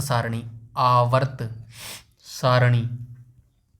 ठीक है, और उसके बाद क्या आएगी? आधुनिक आवर्त सारणी। तो पहली आवर्त सारणी की बात करेगा तो आप क्या बताएंगे? मेंडलीफ ने दी थी मेरे भाई। ठीक है, मेंडलीफ ने पहली आवर्त सारणी दी थी। और मोजले ने क्या दी थी? मोजले ने जो है मेरे भाई आधुनिक आवर्त सारणी दी थी। तो राइट ऑप्शन क्या हो जाएगा? ऑप्शन नंबर डी यहां पर बिल्कुल करेक्ट हो जाएगा मेरा भाई। ठीक है, उसके बाद आ जाएंगे 58 पर। ये देखो, दिमित्री मेंडलीफ ने तत्वों के परमाणु द्रव्यमान के आधार पर पहली आवर्त सारणी बनाई थी। आधुनिक आवर्त सारणी 1913 में हेनरी मोजले ने बनाई थी मेरे भाई। ठीक है, आई बात समझ में? आगे चलते हैं, क्वेश्चन नंबर 58 को देख लेते हैं। 58 में बोला गया परमाणु की आंतरिक संरचना को समझाने के लिए सौर मंडल जैसा परमाणु मॉडल किसने दिया था जिसमें नाभिक की खोज हुई थी? तो लॉर्ड रदरफोर्ड ने ये दिया था मेरे भाई। ठीक है, आगे चलते हैं, क्वेश्चन नंबर 59 को देख लेते हैं। क्वेश्चन नंबर 59 बोल रहा है पानी के भीतर चलने वाले सैन्य जहाजों या पनडुब्बी का आविष्कार 1776 में किसने किया था? तो पानी के अंदर की बात कर रहा है, पानी के ऊपर जहाज नहीं चलते, पानी के अंदर जो पनडुब्बियां चलती है ना, पनडुब्बियां देखा होगा जब चलिए वो बाद में बात करेंगे, वो लंबी हो जाएगी। ठीक है, सिंपल सी पता है यार, सबको पता है, दो जहाज होते हैं, एक पानी के ऊपर चलता है और जो पनडुब्बियां होती है वो नीचे चलती हैं मेरे भाई, पानी के नीचे छुपकर जो है अपने देश की रक्षा करती है। तो उसी पनडुब्बी का जो आविष्कार है कब हुआ था? 1776 में उसका आविष्कार हुआ था। और किसने आविष्कार किया था? डेविस बुशनेल के द्वारा जो है आविष्कार किया गया था मेरे भाई। ठीक है, आगे चलते हैं, क्वेश्चन नंबर 60 को देख लेते हैं। क्वेश्चन नंबर 60 बोल रहा है कि कपड़ों के कारखानों में सूत काटने वाली प्रसिद्ध कटाई मशीन का जो आविष्कार है 1779 में किसने किया था? तो सैमुअल क्रॉम्पटन के द्वारा जो है ये आविष्कार किया गया था मेरे भाई। ठीक है, आगे आ जाएंगे, क्वेश्चन नंबर 61 को देख लेते हैं। क्वेश्चन नंबर 61 बोल रहा है विज्ञान की वह कौन सी शाखा है जिसमें विषाणुओं का अध्ययन किया जाता है और जिसके जनक दिमित्री इवानोव्स्की है? हमने देखा ना, फादर ऑफ वायरोलॉजी देखा था, वायरोलॉजी किसको देखा था? इवानोव्स्की को देखा था। तो ये वायरोलॉजी हो जाएगा, ऑप्शन नंबर ए यहां पर बिल्कुल करेक्ट हो जाएगा मेरे भाई। ठीक है, आगे आ जाएंगे, क्वेश्चन नंबर 62 को देख लेते हैं। क्वेश्चन नंबर 62 बोल रहा है खगोलीय पिंडों और दूर के तारों को साफ देखने के लिए दूरदर्शी या टेलीस्कोप जो बहुत ज़्यादा दूर होती है ना, आप सभी देखते हैं वर्तमान में जो हम नीचे हैं, मतलब हम जो धरती पर हैं, हम थोड़ी सी ज़्यादा दूर देखने के लिए किसका उपयोग करते हैं? दूरबीन का उपयोग करते हैं मेरे भाई। ठीक है, दूरबीन का उपयोग करते हैं। ऐसे ही जो सबसे दूर होते हैं ना, सबसे दूर क्या होते हैं? सबसे दूर तारे होते हैं मेरे भाई। ठीक है, सबसे दूर तारे होते हैं, इनको देखने के लिए हम किसका उपयोग करते हैं? टेलीस्कोप का उपयोग करते हैं मेरे भाई। ठीक है, टेलीस्कोप का उपयोग करते हैं। तो वही पूछ रहा है टेलीस्कोप की जो है खोज किसके द्वारा की गई थी? तो टेलीस्कोप की खोज मेरे भाई लेपर्सी के द्वारा की गई थी। ऑप्शन नंबर सी यहां पर बिल्कुल करेक्ट हो जाएगा मेरे भाई। ठीक है, लेपर्सी के द्वारा जो है ये खोज की गई थी। आगे आ जाएंगे, क्वेश्चन नंबर 63 को देख लेते हैं। क्वेश्चन नंबर 63 में बोला गया समुद्रों में तैरने वाले जहाजों की सुरक्षा के लिए और कोहरे में रास्ता साफ देखने वाले रडार का पूरा नाम, अभी ऊपर मैंने पूछा था ना, रडार की फुल फॉर्म क्या हो जाएगी? रेडियो डिटेक्शन एंड रेंजिंग इसकी फुल फॉर्म हो जाएगी मेरे भाई। ठीक है, आगे चलते हैं, क्वेश्चन नंबर 64 को देख लेते हैं। 64 बोल रहा है कि परमाणु विखंडन के दौरान निकलने वाली भारी ऊर्जा, जब विखंडन होता है ना, मतलब कि परमाणु जो एक परमाणु जो है जो छोटे छोटे नाभिक में टूट जाता है, तो इससे बहुत सारी एनर्जी निकलती है मेरे भाई, बहुत सारी जो है ऊष्मा निकलती है। ऊर्जा पर आधारित पहला परमाणु बम, ठीक है, जो पहला परमाणु बम है ना, एक सेकंड मेरे भाई। ठीक है, तो राइट ऑप्शन क्या हो जाएगा भैया? क्या क्वेश्चन था यार, मैं तो भूल हो गया।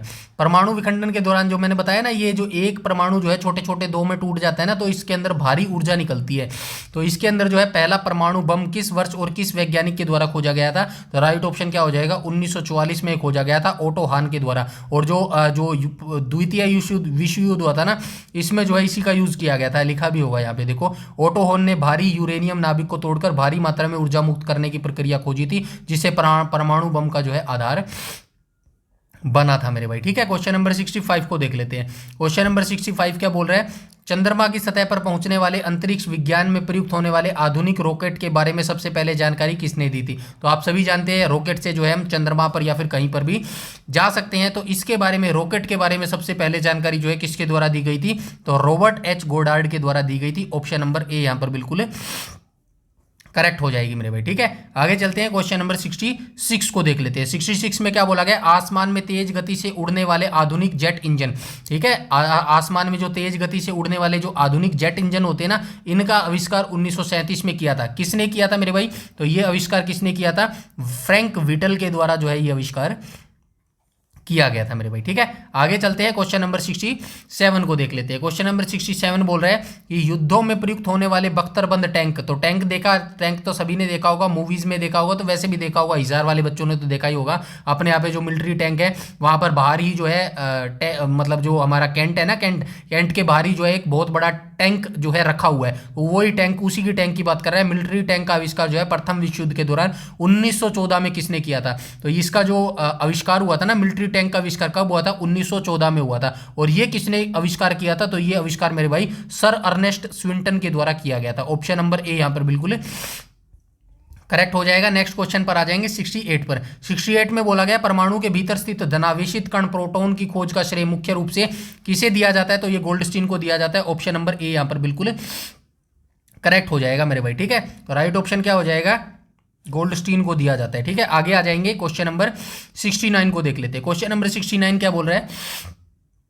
हमारी पृथ्वी का स्वयं का एक चुंबकीय क्षेत्र है। ठीक है, 9वें चैप्टर में चुंबक का जो हमने देखा था ना, जिसमें मैंने बताया था भाई ये जो चुंबक चैप्टर है बहुत सारों को लगता है, बहुत सारे बच्चों को लगता है कि ये भाई ये ज्योग्राफी का है या फिर साइंस का चैप्टर है। तो इसके अंदर जो है मोस्टली चीजें जो थी ना वो सारी साइंस यानी कि फिजिक्स से रिलेटेड थी। सिर्फ एक पार्ट था उसके अंदर जो है किससे रिलेटेड था? भू चुंबकता से मेरे भाई। ठीक है, भू चुंबकत्व से रिलेटेड था मेरे भाई। ठीक है, तो मोस्टली चैप्टर ये किससे रिलेटेड था? तो ये साइंस से ही रिलेटेड था। तो पृथ्वी का स्वयं एक भू चुंबकीय क्षेत्र, आप सभी जानते हैं पृथ्वी खुद एक बहुत बड़ा चुंबक है। पृथ्वी के अंदर जो है जो भी चीज हम ऊपर फेंकते हैं वो नीचे आती है ना, वो चुंबक की वजह से ही आती है। भू चुंबकत्व के अध्ययन के लिए कुल 3 मुख्य तत्वों की आवश्यकता होती है। कितने मुख्य तत्वों की आवश्यकता होती है? 3 दोस्त मैंने आपको बताए थे, पिछली वीडियोज आपने देखी होगी तो 3 दोस्त मैंने आपको बताए थे। तो 3 तत्व जो है इसके अंदर जरूरी होते हैं। तो कौन कौन से 3 तत्व यहाँ पे लिखा गया है? दिक्पात कोण, नमन कोण और क्षैतिज घटक। ठीक है, ये तीनों तत्वों की जो है आवश्यकता होती है। आगे चलते हैं, क्वेश्चन नंबर 70 को देख लेते हैं। क्वेश्चन नंबर 70 में बोला गया किसी तार में बहने वाले करंट का विरोध करने वाले विद्युत प्रतिरोध के नियम की खोज किसने की थी? तो रेसिस्टेंस की यहाँ पे बात कर रहे हैं। तो रेसिस्टेंस की खोज किसके द्वारा की गई थी? जॉर्ज साइमन ओम के द्वारा जो है ये खोज की गई थी मेरे भाई। ठीक है, आगे आ जाएंगे, क्वेश्चन नंबर 71 को देख लेते हैं। क्वेश्चन नंबर 71 क्या बोल रहा है कि किसी बंद बर्तन या थर्मस के अंदर चाय को लंबे समय तक गर्म करने के लिए थर्मस फ्लास्क का आविष्कार 1892 में किसने किया था? आप सभी जानते हैं भाई आजकल जो है जो थर्मसें आती है ना, जो थर्मसें आती है, ठीक है, जो थर्मसें आती है उनके अंदर क्या होता है, जो इसके अंदर गर्म वाली होती है, तो गर्म जैसे सर्दियों में हम गर्म का यूज करते हैं तो चाय वगैरह डालते हैं वो ज़्यादा लंबे समय तक गर्म रहती है। और गर्मियों में हम एक सेकंड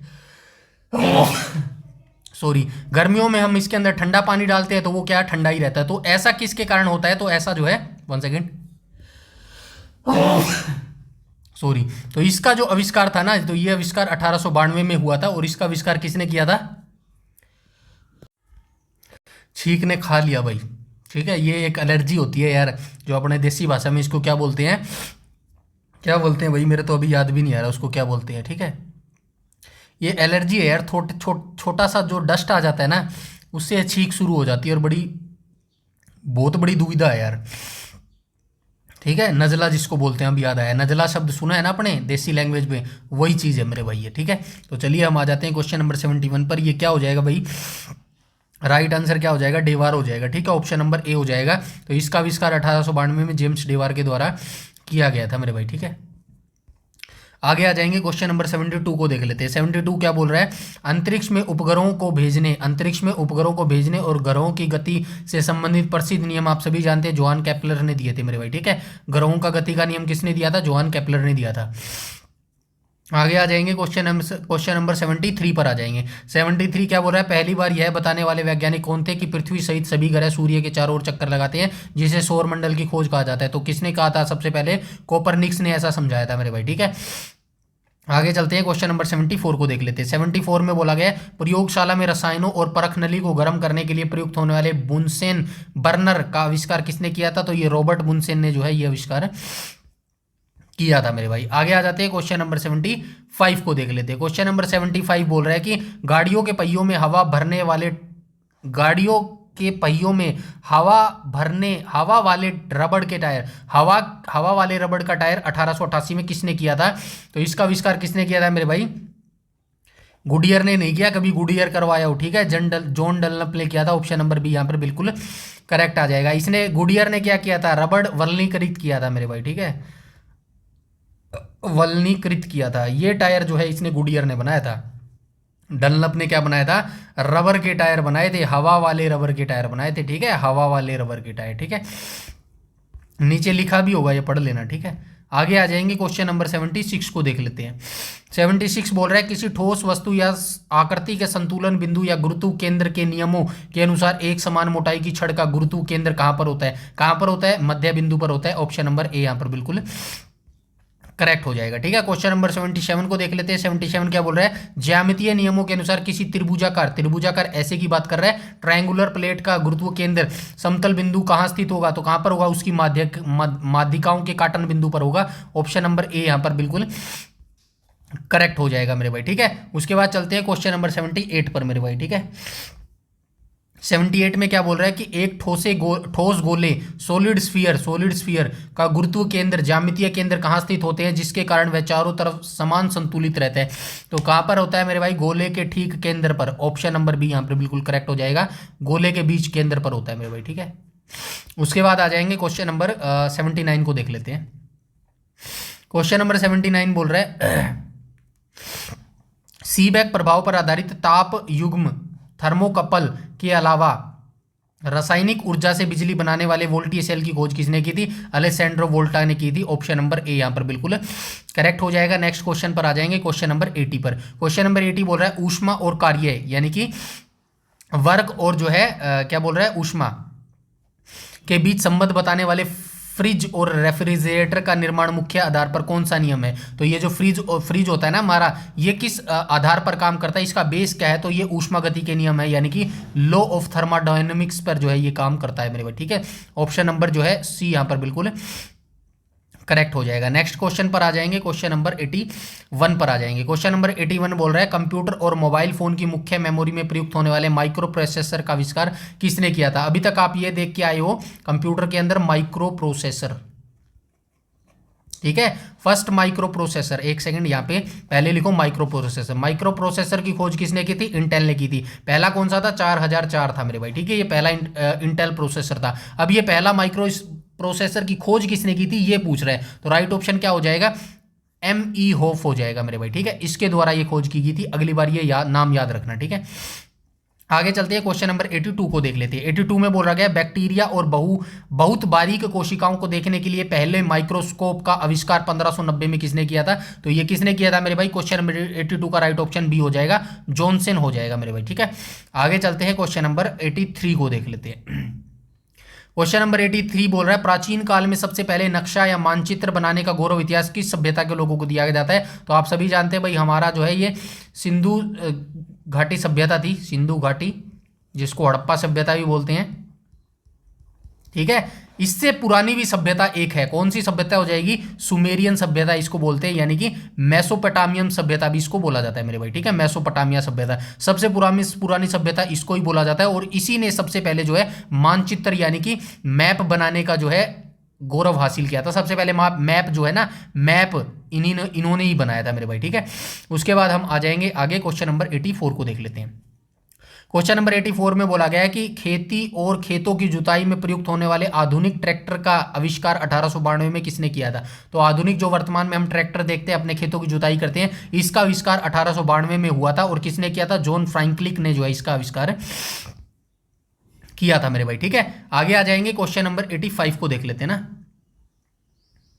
85 में बोला गया भारत के प्राचीन गौरव और महान गणितज्ञ थे आर्यभट्ट। इनके सम्मान में जो है भारत सरकार ने पहले कृत्रिम उपग्रह का नाम आर्यभट्ट रखा था। यह उपग्रह किस वर्ष अंतरिक्ष में छोड़ा गया था? तो आप सभी जानते हैं 1975 में जो है इसको अंतरिक्ष में छोड़ा गया था मेरे भाई, ठीक है। 1975 में छोड़ा गया था, 19 अप्रैल 1975, एग्जैक्ट डेट आप याद रखना। और सोवियत संघ के रॉकेट की मदद से जो है अंतरिक्ष में सफलतापूर्वक प्रक्षेपण किया गया था मेरे भाई, ये भी याद रखना, सोवियत संघ, ठीक है। सोवियत संघ के मदद से जो है, हेल्प से इसको अंतरिक्ष में छोड़ा गया था मेरे भाई, ठीक है। आगे आ जाते हैं क्वेश्चन नंबर 86 पर मेरे भाई, ठीक है। तो स्टार्टिंग में हमारी मदद किसने की थी? रूस ने ही की थी मेरे भाई, ठीक है, रूस ने ही की थी। और जब पनडुब्बी लेकर आ गया था ना 1971 के युद्ध में, बांग्लादेश और जो भी युद्ध चल रहा था, तो ये अमेरिका वहाँ से जो है हथियार लेकर आ गया था। तो तब भी हमारी जो है रूस ने ही मदद की थी, किसी ने मदद नहीं की थी मेरे भाई। रूस ने जो है परमाणु पनडुब्बी पानी के नीचे से छोड़ दी थी, और यहाँ से जो पश्चिम से, ठीक है, आप सभी जानते हो ये क्या है, ये ईस्ट है मेरे भाई, ठीक है, ये ईस्ट है। ये क्या है? ये वेस्ट है मेरे भाई, यहाँ पे अमेरिका वगैरह है, ठीक है। ये मिडल ईस्ट है, यहाँ पे भारत है मेरे भाई। यहाँ से इन्होंने जो है प्रशांत महासागर से घूम के जो है यहाँ से ये पनडुब्बी आ गई थी अमेरिका की, लेकिन बीच में यहाँ पे रशिया की पनडुब्बी बीच में आके खड़ी हो गई थी, बोल रही थी आजा देख लेता हूँ तेरे को। लेकिन वर्तमान में जो हमारे जो ही वर्र वाले प्रधानमंत्री हैं, कभी मेलोडी दे देते हैं, कह देते हैं कि अमेरिका बड़ा अच्छा दोस्त है। अब क्या करें, इनके बारे में क्या बात करें, चलो ठीक है जैसा भी है मेरे भाई। लेकिन फिर भी कहना चाहता हूँ 2029 में जो अपना चुनाव होगा ना, 2029 में जो आपका वोट होगा, वो थोड़ा सा देख समझ के देना मेरे भाई, क्योंकि अगली बार आप दोगे ना, तो अगली बार के बाद अगली बार कोई बचेगा नहीं मेरे भाई, ठीक है। अगले 5 साल के बाद कोई बचेगा ही नहीं मेरे भाई, ठीक है। तो ये 2029, मैं ये नहीं कह रहा कि आप कांग्रेस को दे दो, राहुल गांधी को दे दो, मैं तो नहीं कह रहा किसी को दे दो, मैं सिर्फ ये कह रहा हूं जो आप अपना वोट दोगे ना, वो मेरे भाई क्या दो के दोगे, धर्म को देखकर मत देना, जाति को देखकर मत देना, सिर्फ इंफ्रास्ट्रक्चर को देखकर देना, किसने डेवलपमेंट किया है मेरे भाई, ठीक है, ये देख के देना। और आने वाला जो करने वाले हैं इंफ्रास्ट्रक्चर कौन बढ़िया कर सकता है वो देख कर देना मेरे भाई। आई होप आप ऐसा ही करोगे, पढ़े लिखे बच्चे हो, ठीक है, इतनी समझ है आपके अंदर, ठीक है। चलिए क्वेश्चन नंबर 86 को देख लेते हैं। 86 क्या बोल रहा है, परमाणु की आंतरिक संरचना में इलेक्ट्रॉन के चारों ओर घूमने और उसके निश्चित आवेश का निर्धारण किस वैज्ञानिक ने किया था, मिलिकन ने किया था। ऑप्शन नंबर ए यहाँ पर बिल्कुल करेक्ट हो जाएगा। क्वेश्चन नंबर 87 को देख लेते हैं। क्वेश्चन नंबर 87 क्या बोल रहा है, रेडियो एक्टिव पदार्थों से निकलने वाली अल्फा, बीटा और गामा किरणों की पहचान करने के लिए गीगर काउंटर का आविष्कार किसने किया था। तो किसने किया था मेरे भाई, तो ये जो है हैंड्स गीगर ने किया था मेरे भाई, ठीक है। तो रेडियो एक्टिव पदार्थ से निकलने वाले जो कण होते हैं ना, अल्फा, बीटा, गामा, इनकी पहचान करने के लिए एक यंत्र बनाया गया था जिसका नाम है गीगर काउंटर। इसका आविष्कार जो है हैंड्स गीगर ने जो है किया था मेरे भाई, ठीक है। क्वेश्चन नंबर 88 को देख लेते हैं। क्वेश्चन नंबर 88 बोल रहा है, किसी तार में बहने वाले करंट के कारण उत्पन्न चुंबकीय आकर्षण बल को मापने वाले इलेक्ट्रॉनिक मैग्नेट का आविष्कार 1824 में किसने किया था, विलियम स्टोरजियन ने ये जो है आविष्कार किया था मेरे भाई, ठीक है। आगे चलते हैं, क्वेश्चन नंबर 89 को देख लेते हैं। क्वेश्चन नंबर 89 बोल रहा है, लिखने और छपाई के काम में आने वाले आधुनिक कागज, जो हम आजकल कॉपियों का यूज करते हैं ना लिखने के लिए, वो कागज का आविष्कार लगभग जो है सबसे पहले किसने किया था, तो आपको बता हुआ चीन में जो है कागज का आविष्कार सबसे पहले जो है ये हुआ था मेरे भाई, ठीक है। जल्दी से फटाफट चलते हैं और वीडियो को एंड करते हैं। क्वेश्चन नंबर 90 को देख लेते हैं। क्वेश्चन नंबर 90 बोल रहा है, समुद्र में उठने वाली लहरों और पानी के जहाजों को आगे धकेलने वाले प्रोपेलर जहाज का पंखा का आविष्कार 1837 में किसने किया था, फ्रांसिस स्मिथ ने जो है इसका आविष्कार किया था मेरे भाई। सारे आविष्कार जो है बाहर वाले वैज्ञानिकों ने किए हैं मेरे भाई। इंडिया वाले क्या करते हैं, अब कुछ बोल दूंगा तो फिर तुम्हें गुस्सा आ जाएगा, ठीक है। गुस्सा आना भी चाहिए मेरे भाई, सच्चाई जब आती है ना सामने तो गुस्सा ही आता है मेरे भाई, ठीक है। चलिए कोई बात नहीं, आगे चलते हैं। क्वेश्चन नंबर 91 को देख लेते हैं। क्वेश्चन नंबर 91 में क्या बोला गया है, तो 91 में बोला गया है, किताब छापने वाली पहली आधुनिक मुद्रण कला का आविष्कार 1455 में किसने किया था। तो किताब छापने वाली पहली आधुनिक मुद्रण कला या प्रिंटिंग प्रेस की बात कर रहे हैं, इस कार्य जो है किसने किया था, जोहान्स गुटेनबर्ग ने किया था। ऑप्शन नंबर ए यहाँ पर राइट ऑप्शन हो जाएगा मेरे भाई, ठीक है। आगे चलते हैं, क्वेश्चन नंबर 92 को देख लेते हैं। 92 में कह रहा है कि हवाई जहाजों और रॉकेटों में प्रयुक्त होने वाले रॉकेट मोटर का आविष्कार 1926 में किसने किया था, रॉबर्ट गोडार्ड ने किया था। ऑप्शन नंबर ए यहाँ पर बिल्कुल करेक्ट हो जाएगा। 93 को देख लेते हैं। 93 क्या कह रहा है, तो 93 कह रहा है, कपड़ों को साफ करने वाली आधुनिक घरेलू वॉशिंग मशीन का आविष्कार 1907 में व्यावसायिक रूप से किसने किया था, तो हार्ले मिशन कंपनी के द्वारा जो है ये किया गया था। 93 का right option option number A यहां पर हो जाएगा मेरे भाई, ठीक है। 1907 में, ठीक है ना। थोर नामक पहली इलेक्ट्रॉनिक स्वचालित मशीन का उपयोग किया गया, हार्ले मिशन, ठीक है। चलिए आगे चलते हैं, क्वेश्चन नंबर 94 को देख लेते हैं। क्वेश्चन नंबर 94 क्या बोल रहा है, धातु की दो परतों के आपस में जोड़ने वाली विद्युत वेल्डिंग मशीन का आविष्कार किसने किया था। तो आप सभी जानते हैं भाई, किसी दो चीज को अगर जोड़ना हो, लोहे की दो चीजों को अगर जोड़ना हो तो हम किसका उपयोग करते हैं, वेल्डिंग का उपयोग करते हैं, ठीक है ना, वेल्डिंग का उपयोग करते हैं। तो ये वेल्डिंग मशीन का जो है आविष्कार किसके द्वारा किया गया था, तो ये आविष्कार मेरे भाई एलिहू थॉमसन के द्वारा किया गया था। नेक्स्ट पर आ जाएंगे, क्वेश्चन नंबर 95 को देख लेते हैं। क्वेश्चन नंबर 95 कह रहा है कि गर्मियों में राहत देने वाले घरेलू विद्युत पंखे का आविष्कार 1882 में किसने वैज्ञानिक ने किया था, शूलर एस व्हीलर के द्वारा जो है ये किया गया था मेरे भाई, ठीक है। आगे आ जाएंगे क्वेश्चन नंबर 96 पर। 96 बोल रहा है, पानी की सतह से थोड़ा ऊपर उठकर हवा की परत पर तैरने वाले विशेष वाहन होवरक्राफ्ट का आविष्कार 1955 में किसने किया था, सर क्रिस्टोफर कॉकरेल के द्वारा जो है ऐसा किया गया था। 97 को देख लेते हैं। क्वेश्चन नंबर 97 क्या बोल रहा है, सेना में प्रयुक्त होने वाले बहुत तेज रफ्तार मशीन गन देखते हो ना आपने, वो फिल्म देखी है, कौन सी फिल्म थी रे वो, अरे वो फिल्म तो थी यार, मशीन गन आपने देखी होगी, एक साथ काफी सारी गोलियां 1 मिनट में निकाल देता है, ऐसे करके जो है काफी सारी जो है गोलियां निकाल देता है, उसी को जो है मशीन गन बोलते हैं मेरे भाई, ठीक है। अभी मेरे को याद नहीं आ रहा यार, एक फेमस फिल्म थी ना, वो कौन सी आई थी, चलो छोड़ो यार, जो भी फिल्म थी। मशीन गन का प्रारंभिक आविष्कार 1718 में हुआ था, और ये किसके द्वारा किया गया था मेरे भाई, तो ये किया गया था जेम्स पकल के द्वारा किया गया था। ऑप्शन नंबर सी यहाँ पर बिल्कुल करेक्ट हो जाएगा। तो मशीन गन का जो आविष्कार था ये किसके द्वारा किया गया था, जेम्स पकल के द्वारा जो है मशीन गन का जो है उपयोग आविष्कार किया गया था, ठीक है। 98 को देख लेते हैं। 98 क्या कह रहे हैं, हमारी जीन्स और कपड़ों में प्रयुक्त होने वाले छोटी सेफ्टी पिन, तो आपको याद रखना है छोटी जो सेफ्टी पिन होती है ना, सेफ्टी पिन, इसका आविष्कार किसने किया था, तो छोटी सेफ्टी पिन का आविष्कार वोल्टर हंट के द्वारा जो है किया गया था मेरे भाई। ठीक है, आगे चलते हैं, क्वेश्चन नंबर 99 को देख लेते हैं। क्वेश्चन नंबर 99 बोल रहा है ऑफिसों में कागजों और पैकेटों को चिपकाने के लिए प्रयुक्त होने वाले स्कॉच टेप का आविष्कार 1930 में किसने किया था? जो गम बोलते हैं ना, गम, उसका आविष्कार 1930 में हुआ था। और यह आविष्कार किसने किया था? रिचर्ड जी ड्रू के द्वारा किया गया था। ऑप्शन नंबर ए यहां पर बिल्कुल करेक्ट हो जाएगा। लास्ट क्वेश्चन देख लेते हैं आज का, क्वेश्चन नंबर 100। चिकित्सा क्षेत्र में प्रयुक्त होने वाले एक्सरे की खोज रोंटजन ने की थी। ये क्वेश्चन हम पहले भी देख चुके हैं। इसी सम्मान में एक्सरे किरणों का एक अन्य नाम से पुकारा जाता है। तो एक्स किरणों को अन्य किस नाम से पुकारा जाता है? रोंटजन किरणों के नाम से पुकारा जाता है। ऑप्शन नंबर डी यहां पर बिल्कुल करेक्ट हो जाएगी मेरे भाई। ठीक है, तो ये हमारा आज का चैप्टर था, फिजिक्स का चैप्टर नंबर 10 मेरे भाई। ठीक है, यहाँ पे नहीं लिखते हैं हम, यहाँ पे लिखते हैं मेरे भाई। ठीक है, ये छोटी सी ट्रिक है जो मैंने ऊपर बता चुका हूँ, ये आप याद रखना, ये ऐसे भी याद रख सकते हो। ठीक है, तो यहाँ पे मैं बता देता हूँ, क्या बता देता हूँ, आज हमारी फिजिक्स कंप्लीट हो गई है मेरे भाई। ठीक है, COMPLETE मेरे भाई। ठीक है, कंप्लीट हो गई है। टोटल 10 चैप्टर हम यहाँ पर करवा चुका हूँ। ठीक है, आई नो, मुझे भी बहुत अच्छे तरीके से पता है, एक प्रोफेशनल जो साइंस का टीचर होता है उस तरीके से मैं आपको यहाँ पर नहीं समझा पाया हूँ। फिर भी मेरे को जितनी नॉलेज थी या जितना मैंने सीखा है, जितना इतनी ईजी, जितना आसान भाषा में आपको मैं डिलीवर कर सकता था कंटेंट, मैंने आपको यहाँ पर करने की कोशिश की है मेरे भाई। सारा डाटा NCERT से वेरीफाई है मेरे भाई, कोई भी आपको डरने की जरूरत नहीं है मेरे भाई। ठीक है, तो आई होप आपको चीजें अच्छी लगी होंगी, और चीजें अच्छी लगी हो तो फिजिक्स आज हम कंप्लीट कर चुके हैं। ऐसे ही हम केमिस्ट्री और बायोलॉजी भी करने वाले हैं मेरे भाई। अगर आपको थोड़ी सी भी हेल्प मिली हो, थोड़ा सा भी अगर आपको आसान लगा हो, ये फिजिक्स कंप्लीट, अच्छा मैंने कंप्लीट करा दिया। देखो HSSC के लिए बिल्कुल फ्री में यूट्यूब पर HSSC फिजिक्स कंप्लीट कहीं पर भी नहीं मिलेगी मेरे भाई। ठीक है, तो अगर आपको थोड़ा सा भी अच्छा लगा हो, थोड़ा सा भी आपको आसान लगा हो, तो डेफिनेटली ऑनेस्टली आप फीडबैक दीजिएगा कमेंट सेक्शन के अंदर कि ये सीरीज आपको कैसी लगी, कितनी आपको यहाँ से नॉलेज हुई, क्या आसान भाषा में आपको समझ आया, या फिर मेरे जो आइडियाज थे वो काम करे या फिर नहीं काम करे। अगर नहीं भी काम करे तो कोई दिक्कत वाली बात नहीं है, घबराने या डरने की जरूरत नहीं है, बता देना बस मेरे भाई।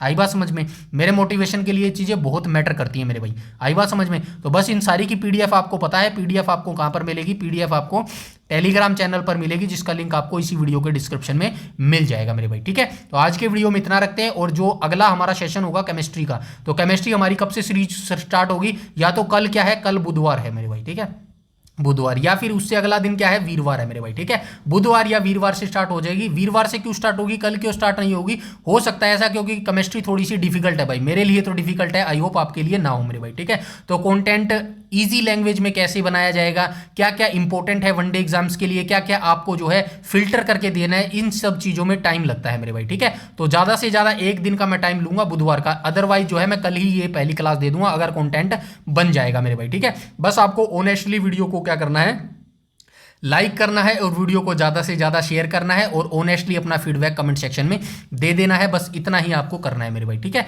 आज की वीडियो में इतना ही, मिलते हैं नेक्स्ट क्लास में बहुत जल्द। तब तक के लिए अपना ध्यान रखिएगा, लगातार पढ़ाई करते रहिएगा, कंसिस्टेंसी बनाए रखिएगा। तब तक के लिए धन्यवाद मेरे भाई। ठीक है।